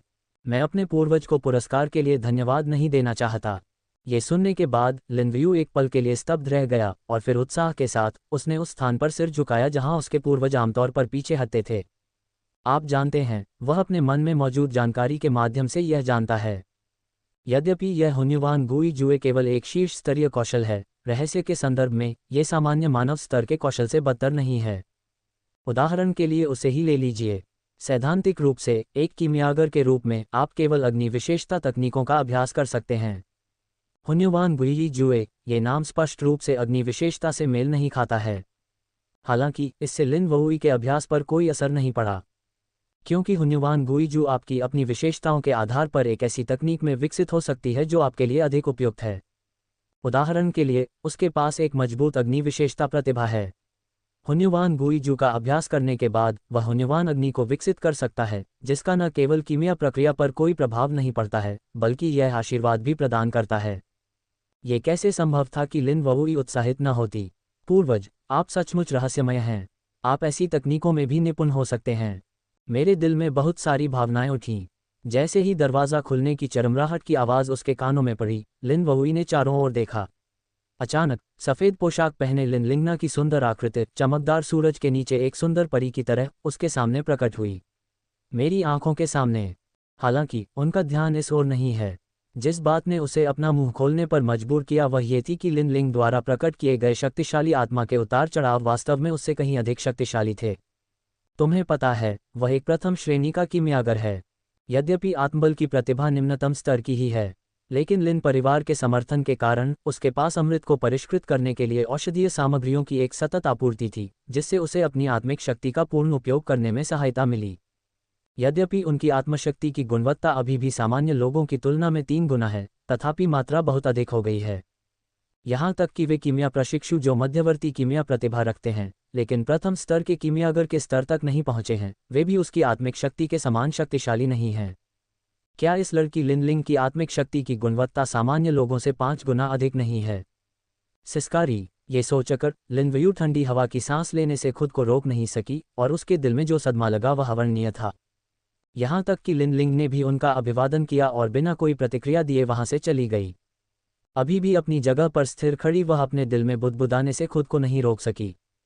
चाचा लियू, आज वह अजीब व्यवहार क्यों कर रहे हैं? इसके बावजूद लिनलिंग ने वापस लौटने के बाद इस बात को दिल पर नहीं लिया। फिर वह अपने शयन कक्ष में आए और अपने कमरे के गुप्त कक्ष का दरवाजा खोला। अंदर गुप्त कमरे के केंद्र में एक कांस्य कीमिया भट्टी रखी गई है। वहाँ कई औषधीय सामग्रियां हैं जो मूल्यवान नहीं हैं लेकिन कीमिया प्रशिक्षुओं और अभ्यास के लिए उपयुक्त हैं। अतीत में आत्मा की शक्ति के कारण मैं सबसे बुनियादी तरल दवा को भी सफलतापूर्वक परिष्कृत नहीं कर सका था। अब मेरी आत्मा की शक्ति सामान्य जीवित प्राणियों की शक्ति से 6 गुना अधिक हो गई है। अपने परिवार के कीमिया गुरु को कीमिया बनाते हुए देखने के अपने कई वर्षों के अनुभव, साथ ही अपने कई व्यवहारिक अनुभवों पर भरोसा करते हुए मैं कीमिया प्रशिक्षु द्वारा परिष्कृत किए गए प्रथम श्रेणी के अमृत को भी परिष्कृत करना चाहता हूँ। तरल दवा के साथ कोई समस्या नहीं होनी चाहिए जो दवा भी नहीं है ना? अपने मन में सोचते हुए लिनलिंग अपनी आंखों में उम्मीद की एक चमक को रोक नहीं सका। बिना किसी देरी के उन्होंने कार्रवाई शुरू कर दी। उसका वर्तमान साधना स्तर केवल त्वचा शोधन चरण पर है और वह अभी भी शून्य में आग बनाने में असमर्थ है। वह केवल कीमिया भट्टी पर गठन प्रतिबंधों पर भरोसा कर सकती है, लपटें बनाने और दवा को परिष्कृत करने के लिए ईंधन के रूप में क्यूई और रक्त की शक्ति का उपयोग कर सकती है। लिनलिंग ने विधिपूर्वक औषधीय सामग्रियों को कीमिया भट्टी में डाल दिया। अनुपात के अनुसार हमने बॉडी टेम्परिंग लिक्विड नामक एक औषधीय तरल तैयार करना शुरू किया जो त्वचा शोधन क्षेत्र में अभ्यास करने के लिए उपयुक्त था। उसके पूर्ण ध्यान और सावधान नियंत्रण में अंततः इन सभी औषधीय सामग्रियों को पिघलाकर औषधीय तरल पदार्थ तैयार किया गया। अब आखिरी चरण उन्हें मिलाना है। जब तक ये सफल हो जाता है तब तक शरीर को शांत करने वाला तरल पूरा माना जाएगा। जी, मुझे नहीं पता कि यह आत्मा की शक्ति के परिवर्तन के कारण था या नहीं। इस बार लिनलिंग को किसी भी बाधा का सामना नहीं करना पड़ा और उसने सफलतापूर्वक शरीर को शांत करने वाले तरल पदार्थ को परिष्कृत किया जिसका उसने बिना सफलता के 10 से अधिक बार अभ्यास किया था। ले लो, उसने अपनी हथेली से कीमिया भट्टी पर थपकी दी जिससे उसमें से तरल पदार्थ बाहर निकल आया और उसके हाथ में रखी जेड की बोतल में गिर गया। लिनलिंग ने जेड बोतल में पन्ना हरे रंग के तड़के वाले तरल को देखा और उसकी आंखें उत्साह के आंसुओं से चमकने से खुद को रोक नहीं सकीं। शरीर को शांत करने वाले द्रव्य को परिष्कृत करने से पहले यद्यपि उसे लगा कि उसकी आत्मिक शक्ति रूपांतरित हो गई है, परंतु उसे कोई सहज अनुभूति नहीं हुई। केवल अब शरीर को बुझाने वाले तरल को आसानी से परिष्कृत करने के बाद लिनलिंग को समझ में आया, आत्मा की शक्ति से 6 गुना अधिक, ये कितना भयावह अवसर है। पूर्वज, लिनलिंग निश्चित रूप से आपकी उम्मीदों पर खरा उतरेगा।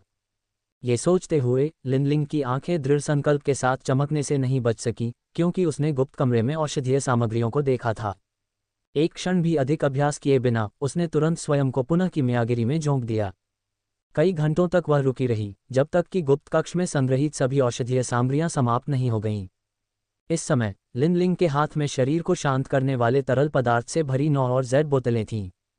अपनी वर्तमान साधना के स्तर के साथ शरीर को तपा देने वाले तरल पदार्थ की केवल 3 बोतलों के साथ मैं त्वचा शोधन क्षेत्र के 9वें स्तर तक पहुंचने में सक्षम हो सकता हूं। शेष को योगदान बिंदुओं के बदले में परिवार को बेच दिया जाएगा। मन में योजना बनाने के बाद लिनलिंग ने कमरे में शरीर को शांत करने वाले तरल पदार्थ की 3 बोतलें रख दीं। इसके बाद वह परिवार योगदान हॉल में आया, शरीर को तपा देने वाले तरल पदार्थ की शेष 6 बोतलों को 60 परिवार योगदान अंकों के लिए बदल दिया, फिर औषधि उद्यान की ओर मुड़ गया, शरीर को तपा देने वाले तरल पदार्थ को परिष्कृत करने के लिए औषधीय सामग्रियों के 30 भागों को बदल दिया और तुरंत घर लौट आया। शरीर के तापमान को नियंत्रित करने वाले तरल पदार्थ को परिष्कृत करने के लिए पीछे हटना जारी रखें।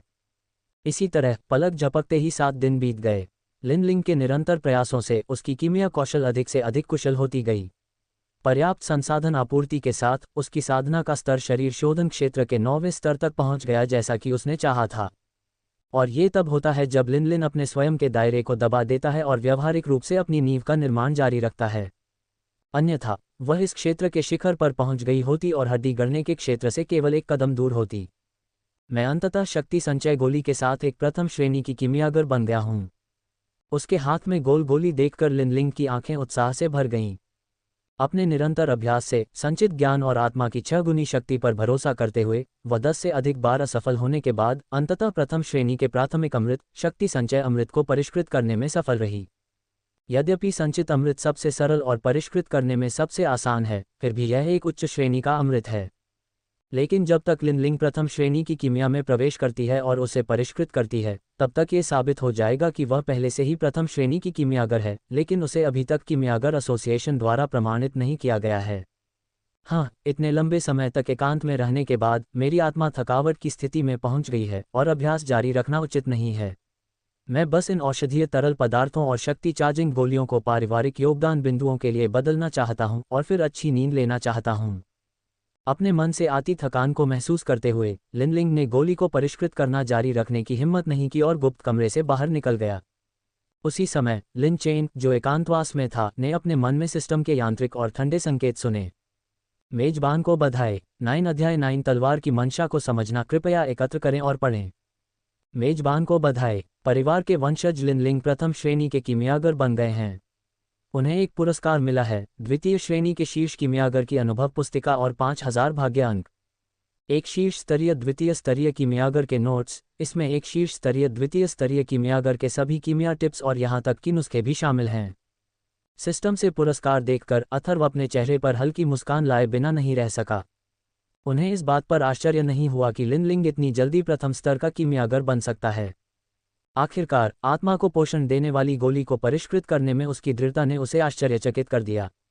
आत्मिक शक्ति से 6 गुना अधिक प्रतिभा के साथ जब तक वह कड़ी मेहनत करती है और अपनी नींव पर भरोसा करती है, 7 दिनों में प्रथम श्रेणी की कीमियागर बनना असंभव नहीं है। ये द्वितीय श्रेणी के शीर्ष कीमियागर अनुभव नोट सही समय पर आए हैं। हालांकि लिन परिवार दयान शहर के 3 प्रमुख परिवारों में से एक है, लेकिन वे आखिरकार बाहरी लोग हैं। वे केवल कुछ दशकों से विकसित हुए हैं और उनके पास अपर्याप्त आधार है। परिवार में प्रशिक्षित सबसे मजबूत कीमियागर केवल शीर्ष स्तर के हैं और लिनलिंग जैसी कोई चीज़ नहीं है। क्या मदद है? और अथर्व के पास एकमात्र प्रथम श्रेणी के कीमियागर को उसे पढ़ाने देने का कोई कारण नहीं था। इसलिए सिस्टम द्वारा पुरस्कृत दूसरे दर्जे के शीर्ष कीमियागर की पुस्तिका में कीमिया नुस्खा भी शामिल है, जो लिनलिंग के लिए एकदम सही है। 1 सप्ताह के एकांतवास और पिछले संचय के कारण मेरी साधना नश्वर परिवर्तन क्षेत्र के 5वें स्तर तक पहुंच गई है। युद्ध शक्ति के संदर्भ में, जब तक कि मैं किसी ऐसे प्रतिभाशाली व्यक्ति से नहीं मिलता जो नश्वर परिवर्तन क्षेत्र के 9वें स्तर पर है, मुझे उसी स्तर पर अजेय होना चाहिए। खुद पर ध्यान केंद्रित करते हुए अथर्व इन दिनों एकांत से जो कुछ प्राप्त किया था उससे बहुत संतुष्ट था। बेशक वह जिस प्रतिभा की बात कर रहा था वह महान चू राजवंश में कोई बेकार प्रतिभा नहीं थी, बल्कि वह शीर्ष प्रतिभा थी जिसे पूरे हुआंगझोउ में असली प्रतिभा कहा जा सकता था। और यही कारण है कि अथर्व इतना आश्वस्त है। बेशक इसका मतलब यह नहीं है कि सिर्फ एक स्तर की खेती बढ़ाने से इसका इस तरह विस्तार हो जाएगा। वह वास्तव में जिस पर भरोसा करता है वह है तलवार इरादा। ये सही है, ये कलात्मक संकल्पना की शक्ति है जिसे केवल जादुई क्षेत्र और उससे ऊपर के लोग ही किंवदंतियों में समझ सकते हैं। झेनवू की दुनिया में कलात्मक संकल्पना की शक्ति को 4 स्तरों में विभाजित किया जा सकता है। तलवार की मंशा को एक उदाहरण के रूप में लेते हुए इसे निम्न से उच्च तक 4 क्षेत्रों में विभाजित किया जा सकता है: तलवार की शक्ति, तलवार की मंशा, तलवार का क्षेत्र और तलवार का रास्ता। उनमें से तलवार की शक्ति का क्षेत्र अपेक्षाकृत सरल है। एक औसत प्रतिभाशाली व्यक्ति इसे मज्जा सफाई क्षेत्र में महारत हासिल कर सकता है और नश्वर परिवर्तन क्षेत्र में इसे 70% से अधिक समझ सकता है। जहां तक तलवार के इरादे के क्षेत्र की बात है, चू राजवंश को उदाहरण के रूप में लें। जादुई शक्ति क्षेत्र के 9वें स्तर पर कई शक्तिशाली पुरुषों ने इस शक्ति में महारत हासिल नहीं की है। दूसरी ओर अथर्व को तलवार का अर्थ तब समझ में आया जब वह नश्वर क्षेत्र के 5वें स्तर पर था। इसमें कोई आश्चर्य नहीं कि वह इतना आश्वस्त है। अगर यह खबर बाहरी दुनिया को पता चल गई तो ये सनसनी मचा देगी। कम से कम चू राजवंश तो उदासीन नहीं रहेगा। या तो वे उससे दोस्ती कर लेंगे या उसे भर्ती कर लेंगे, या फिर अथर्व का गला घोंटकर उसे अपने शाही परिवार के लिए खतरा बनने से रोक देंगे। मर्त्य परिवर्तन क्षेत्र के 5वें स्तर की खेती के साथ 100% तलवार इरादे का क्षेत्र, शीर्ष स्तरीय जन्मजात खजाना शरीर के साथ मिलकर और मार्शल आर्ट द्वारा बनाई गई सर्वोच्च नींव। मुझे नहीं पता कि इस तरह की नींव की तुलना औसत प्रथम स्तरीय जादुई शक्ति क्षेत्र विशेषज्ञ के साथ की जा सकती है या नहीं। आप जितना आगे बढ़ेंगे, प्रत्येक क्षेत्र के बीच का अंतर उतना ही अधिक होगा। अलौकिक शक्तियों के क्षेत्र और परिवर्तन के क्षेत्र को ही लीजिए। एक साधारण प्रथम स्तरीय जादुई शक्ति क्षेत्र 9वें स्तरीय नश्वर परिवर्तन क्षेत्र में मौजूद दर्जनों या सैकड़ों शक्तिशाली लोगों को आसानी से कुचल सकता है। बेशक तियानजियाओ को छोड़कर, लेकिन फिर भी अंतर पहले से ही बहुत सहज है। हालांकि आखिरकार अथर्व ने जादुई क्षेत्र में कभी भी एक शक्तिशाली व्यक्ति को नहीं देखा है, इसलिए वह विशेष रूप से अपने और दूसरे व्यक्ति के बीच के अंतर का न्याय नहीं कर सकता है, इसलिए वह बहुत निश्चित नहीं है। ठीक उसी समय जब अथर्व दूसरी ओर अपनी फसल की छंटाई कर रहा था, लिन परिवार द्वारा नियंत्रित एक शहर में एक आपदा घटित हुई। पहले तो किसी को परवाह नहीं थी। आखिर ये झगड़ा तो 2 14 और 15 साल के बच्चों के बीच था। क्या हो सकता था? हालांकि जब उनके बीच बहस और अधिक उग्र हो गई, तो बाद में मुझे नहीं पता कि उनमें से एक, जो कि बड़ा, छोटा और मोटा लड़का था, ने क्या कहा और दूसरा खुद को रोक नहीं सका और उसे मुक्का मार दिया। त्वचा शोधन क्षेत्र के 5वें स्तर की साधना स्पष्ट रूप से प्रकट होती है। इस अचानक बदलाव ने शहर के कई वयस्कों को आश्चर्यचकित कर दिया और सभी ने अपना ध्यान इस ओर लगाया। कुछ महिलाओं की आंखों में असहनीयता के भाव भी दिखे और उन्होंने अपना सिर दूसरी ओर घुमा लिया। चमड़ा शोधन क्षेत्र का 5वां स्तर। ये किस परिवार का बच्चा है? ये बहुत भयंकर है। मुझे डर है कि यह छोटा मोटा आदमी मर जाएगा। ऐसा कहने के बाद वह युवक जिसने लिन परिवार के पड़ोस में परेशानी पैदा करने में अगुवाई की थी, उसका अंत शायद अच्छा नहीं होगा। उद्धरण चिन्ह। ये देखकर कि यह छोटा लड़का वास्तव में त्वचा शोधन क्षेत्र के 5वें स्तर पर पहुंच गया है, कई दर्शकों ने तुरंत विस्मय के फटने लगा। भले ही उनमें से कई अस्तीफोजिंग क्षेत्र में थे, मैं इस आपदा को रोकने के लिए कार्रवाई करने की हिम्मत नहीं कर सका। आखिरकार लगभग 14 वर्ष की आयु के बच्चे के पास त्वचा शोधन क्षेत्र के 5वें स्तर का साधना स्तर होता है। फिर उसके अग्रजों के पास कम से कम येजिन क्षेत्र या मज्जा शोधन क्षेत्र की शक्ति होती है, जो कि ऐसी चीज नहीं है जिसे उनके जैसे आकस्मिक साधक उत्तेजित कर सकें। हालांकि जब लड़के की मुट्ठी एक छोटे और मोटे लड़के को मारने वाली थी, अचानक शरीर शोधन क्षेत्र के 5वें स्तर के शिखर पर स्थित एक आभामंडल ऊपर उठा। शरीर की मुद्रा को अजीब ढंग से मोड़कर उसने तुरंत ही युवक के वार को चकमा दे दिया। हालांकि किसी ने यह नहीं देखा कि जब थोड़ा छोटा लड़का आगे बढ़ा, तो इस छोटे और मोटे लड़के की आंखों में सफल षड्यंत्र की मुस्कान चमक रही थी। जिस व्यक्ति ने उन पर सबसे पहले हमला किया उसका नाम लिन यान था। वह 3 प्रमुख परिवारों में से एक लिन परिवार का सदस्य है और लिन परिवार के एक बुजुर्ग का पोता है। जहां तक उसकी पहचान का सवाल है, तो यह और भी भयानक है।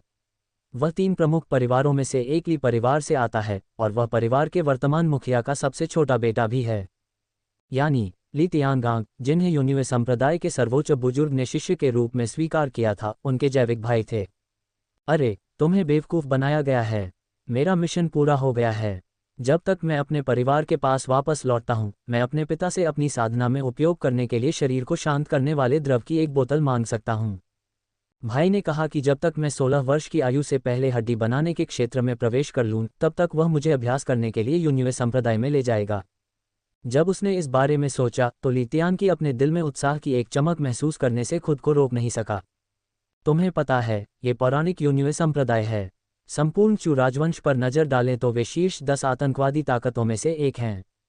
यदि आप ऐसी शक्ति के शिष्य बन सके तो इससे न केवल आपके पूर्वजों को गौरव प्राप्त होगा, बल्कि आपका भविष्य भी उज्ज्वल होगा।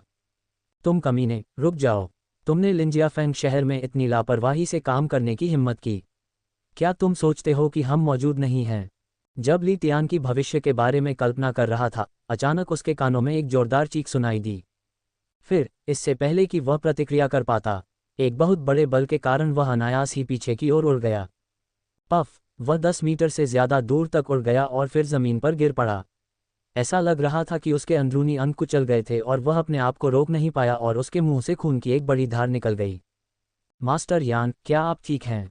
इस समय लिन परिवार की गार्ड वर्दी पहने हुए मध्यम आयु वर्ग के व्यक्ति, जिसने ली तियानकी को घायल कर दिया था, ने चिंता के साथ उसके बगल में लिन यान को देखा और धीरे से पूछा। हालांकि वह लिन परिवार का सिर्फ एक रक्षक है, वह लिन परिवार का सदस्य नहीं है। लेकिन उसे बचपन से ही लिन परिवार ने गोद ले लिया था। उसने न केवल उसे खाना पीना दिया, बल्कि उसे मार्शल आर्ट के हुनर भी सिखाए। वह लिन परिवार के प्रति बहुत वफादार था।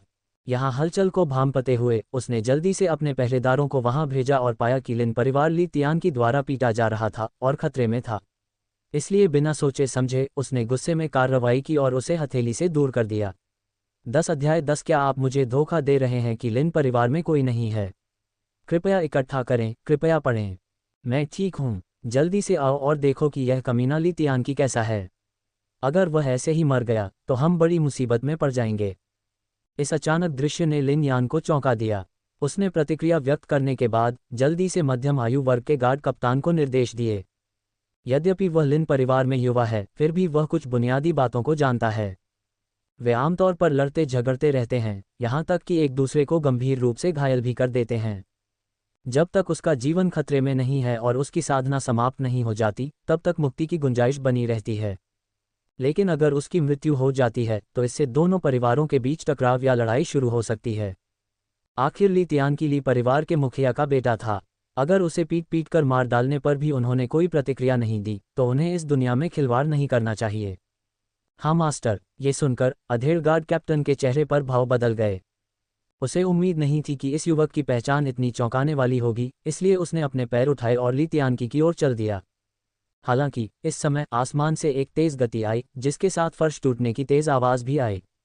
अरे तियान की, तुम कैसे हो? क्या लिन परिवार है? क्या लिन परिवार है? तुमने मेरे ली परिवार के वंशजों के साथ ऐसा क्रूर काम करने की हिम्मत कैसे की? आज भले ही लिन परिवार के तुम्हारे पूर्वज यहाँ हो, मैं तुम्हें यहाँ रखूंगा। ली फैंटियन, जो अभी अभी आए थे और सबके सामने आए थे, ने सबसे पहले अपने बेटे की चोटों की जांच की और पाया कि वे जीवन के लिए खतरा नहीं थीं। तब उसने राहत की सांस ली। हालांकि उसने तुरंत अपने चेहरे पर गुस्से का भाव दिखाया। लिन यान और उसके बगल में खड़े लिन परिवार के गार्डों को घूरते हुए और उसके शब्द जानलेवा इरादे से भरे हुए थे। इस बार वह सचमुच क्रोधित था। यद्यपि उन्होंने ली तियान की कोई कार्य सौंपने की व्यवस्था की, लेकिन वे पहले से ही तैयार थे कि उन्हें कुछ चोटें लगेंगी। लेकिन उनकी शास्त्र के अनुसार ये कुछ शारीरिक पीड़ा होनी चाहिए। साधक के लिए यह बिल्कुल भी हानिकारक नहीं है। इसके विपरीत इसका प्रभाव अनुभव जैसा होता है। परिणाम कौन जाने, उसने ध्यान ही नहीं दिया। जब लिन परिवार के पहरेदार आए तो उन्होंने तुरंत ली तियान की पर हमला कर दिया। जब तक उसे इसका एहसास हुआ तब तक बहुत देर हो चुकी थी। बेशक वह इस तथ्य पर विचार नहीं करेगा कि उसने पहले लिन परिवार के खिलाफ साजिश रची थी। ये सब लिन परिवार की गलती है। तुम सब नरक में जाओ। जितना ज्यादा वह इस बारे में सोचता उतना ही ज्यादा क्रोधित होता। ली फैंटियन अब अपने दिल में क्रोध को रोक नहीं सका और लिन यान और लिन परिवार के पहरेदारों को थप्पड़ मारने के लिए अपना हाथ उठाया। रक्त विनिमय क्षेत्र में एक मजबूत व्यक्ति की ताकत कितनी भयावह है, यह उल्लेख करना आवश्यक नहीं है कि ली फैंटियन अभी भी रक्त विनिमय क्षेत्र के तीसरे स्तर पर एक शक्तिशाली प्राणी है। इस हथेली के नीचे न तो लिन यान और न ही बोन फोजिंग क्षेत्र के गार्डों के पास कोई प्रतिरोध था। वे अपने शरीर को हिला भी नहीं सकते थे। वे केवल भय से देख सकते थे कि विशाल हथेली उन्हें कैसे थप्पड़ मार रही थी। बूम! धरती को हिला देने वाली तेज आवाज के बाद ये शहर में उठी और पूरे दयान शहर में फैल गई। शक्तिशाली ऊर्जा के कारण 1 किलोमीटर के दायरे में अव्यवस्था फैल गई। इससे पहले कि ली फैंटियन कुछ कर पाता, दूर से देखने के लिए पीछे हटी भीड़ अचानक हुई टक्कर से उबर नहीं पाई थी, लेकिन एक थोड़ी व्यंग्यात्मक आवाज सभी के कानों में गूंज उठी। क्या तुम मुझे ये सोचने के लिए मजबूर करना चाहते हो कि लिन परिवार में कोई नहीं है? इतना नीच होना, बड़े का इस्तेमाल करके छोटे को धमकाना, ये केवल आप ही हैं, ली परिवार के मुखिया, जो ऐसा कर सकते हैं। जैसे ही ध्वनि गिरी, उसमें भरा धुआं और धूल तथा प्रचंड ऊर्जा का प्रभाव समाप्त हो गया, जिससे असंख्य दर्शक ये देख सके कि अंदर क्या चल रहा था। लिन वुडी, लिन परिवार का मुखिया, क्या वह अस्थि शोधन क्षेत्र के 9वें स्तर पर नहीं है? वह ली परिवार के मुखिया के गुस्से भरे प्रहार को इतनी आसानी से कैसे रोक सकता था? ये हो सकता है। सिस्कारी, लिन वुडी का फिगर देखकर कई दर्शक पहले तो दंग रह गए। उनकी आंखों में संदेह की एक लकीर थी, लेकिन फिर उन्हें कुछ सोचने लगा और अचानक ठंडी हवा की सांस ली। यद्यपि रक्त विनिमय क्षेत्र में मजबूत लोगों के बीच का अंतर एक स्तर का नहीं कहा जा सकता है, लेकिन प्रत्येक स्तर के बीच का अंतर भी बहुत बड़ा है। लिन परिवार की पृष्ठभूमि के साथ वे ली फैंटियन को रोकना चाहते थे, जो रक्त विनिमय क्षेत्र के तीसरे स्तर पर था। इसका मतलब है कि यदि लिन वुडी का साधना स्तर ली फैंटियन से कमतर नहीं है, तो उसके पास कुछ विशेष प्रतिभा और शारीरिक बनावट है। इसे इतनी आसानी से करने में सक्षम होना। लेकिन चाहे जो भी हो, ये खोज पूरे ग्रेट यान शहर को झकझोरने के लिए पर्याप्त है, और यहाँ तक कि आसपास के कुछ शहरों में भी काफ़ी हलचल मच जाएगी। गुडोंग, क्या लिन परिवार का मुखिया बहुत गहराई में छिपा हुआ नहीं है? हाँ, मज्जा सफाई क्षेत्र के 9वें स्तर में कम से कम रक्त विनिमय क्षेत्र के तीसरे स्तर की ताकत है। दोनों के बीच का अंतर लगभग बहुत बड़ा है।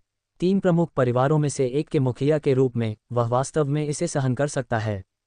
एक भयानक मानसिक स्थिति, एक भयानक व्यक्ति। मैंने कहा हाँ, लिन परिवार के पूर्वज जैसी प्रतिभा को जन्म दे सकता है। समग्र शक्ति कमजोर कैसे हो सकती है? यह कोई मजाक नहीं है। कई दर्शक मैदान में एक दूसरे से भिड़ रहे इन दो लोगों के बारे में बात करने से खुद को रोक नहीं पाए। सभी के दिलों में लिन परिवार, जो मूल रूप से लोगों के कुछ हद तक करीब था, अचानक एक रहस्यमय घूंघट से ढक गया, जिससे लोगों को पता लगाने की इच्छा हुई। उनके दिलों में लिन वुडी की साधना का वर्तमान स्तर निश्चित रूप से रातों रात हासिल नहीं किया जा सकता। तो फिर उसकी ताकत कहाँ से आती है? जैसा कि हम सभी जानते हैं, खेती हवा से नहीं आती, इसलिए केवल एक ही प्रकार बचा है, छिपाना। ये सही है, ये छिपा हुआ था। लिन वुडी ने पहले भी अपनी असली साधना का स्तर छिपाया था। केवल इस तरह से हम समझा सकते हैं कि लिन परिवार के मुखिया के पास वर्तमान ताकत क्यों है। जवाब में लिन वुडी ने बस मुस्कुराकर सभी की अटकलों को नज़रअंदाज कर दिया। हे, भले ही आप आकाश को तोड़ना चाहते हो, मुझे डर है कि आप कल्पना नहीं कर सकते कि मेरी ताकत वास्तव में हाल ही में ही बढ़ी है। ये सोचकर लिन वुडी मन ही मन खुश होने से खुद को रोक नहीं सका और अथर्व के प्रति और भी अधिक आभारी था। यदि उसके पूर्वज द्वारा दिए गए खजाने और तकनीकें न होती, तो भले ही वह रक्त विनिमय क्षेत्र में प्रवेश कर जाता, फिर भी उसका अस्तित्व कमजोर होता और वह आज जहां है वहां नहीं होता। लिन परिवार के मुखिया के रूप में लिन वुडी बिल्कुल भी युवा नहीं है। उसकी उम्र 40 वर्ष से अधिक है। साधना से लेकर मज्जा शोधन क्षेत्र के 9वें स्तर पर एक मजबूत व्यक्ति बनने तक उन्हें केवल 20 वर्ष लगे। यही कारण है कि झेनवू की दुनिया में सामान्य परिस्थितियों में केवल 12 वर्ष की आयु तक पहुंचने वाले लोग ही परिपक्व होंगे और अभ्यास करने में सक्षम होंगे। परिवार के मुखिया के रूप में कार्यभार संभालने के बाद, यद्यपि वह हमेशा की तरह अभ्यास में उतने मेहनती नहीं थे, फिर भी जब उनके पास कुछ भी करने को नहीं होता था, तो वह ध्यान करना और चीगोन का अभ्यास करना पसंद करते थे। परिवार का मुखिया होने की सुविधा के साथ साथ उन्होंने बहुत गहरी नींव भी जमा कर ली है। योग्यता में सुधार के लिए अमृत लेने और हुन्युवान गुइज्यू का अभ्यास करने के बाद। हालांकि केवल 3 दिनों में उसका साधना स्तर रक्त विनिमय क्षेत्र तक पहुंच गया और पहले से संचित मजबूत आधार और कुछ संसाधनों पर भरोसा करते हुए वह रक्त विनिमय क्षेत्र के दूसरे स्तर पर एक मजबूत व्यक्ति बन गया। हुन्युवान गुइज्यूए की शक्ति पर भरोसा करते हुए उनकी युद्ध शक्ति एक साधारण तीसरे स्तर के रक्त एक्सचेंज से कम नहीं है।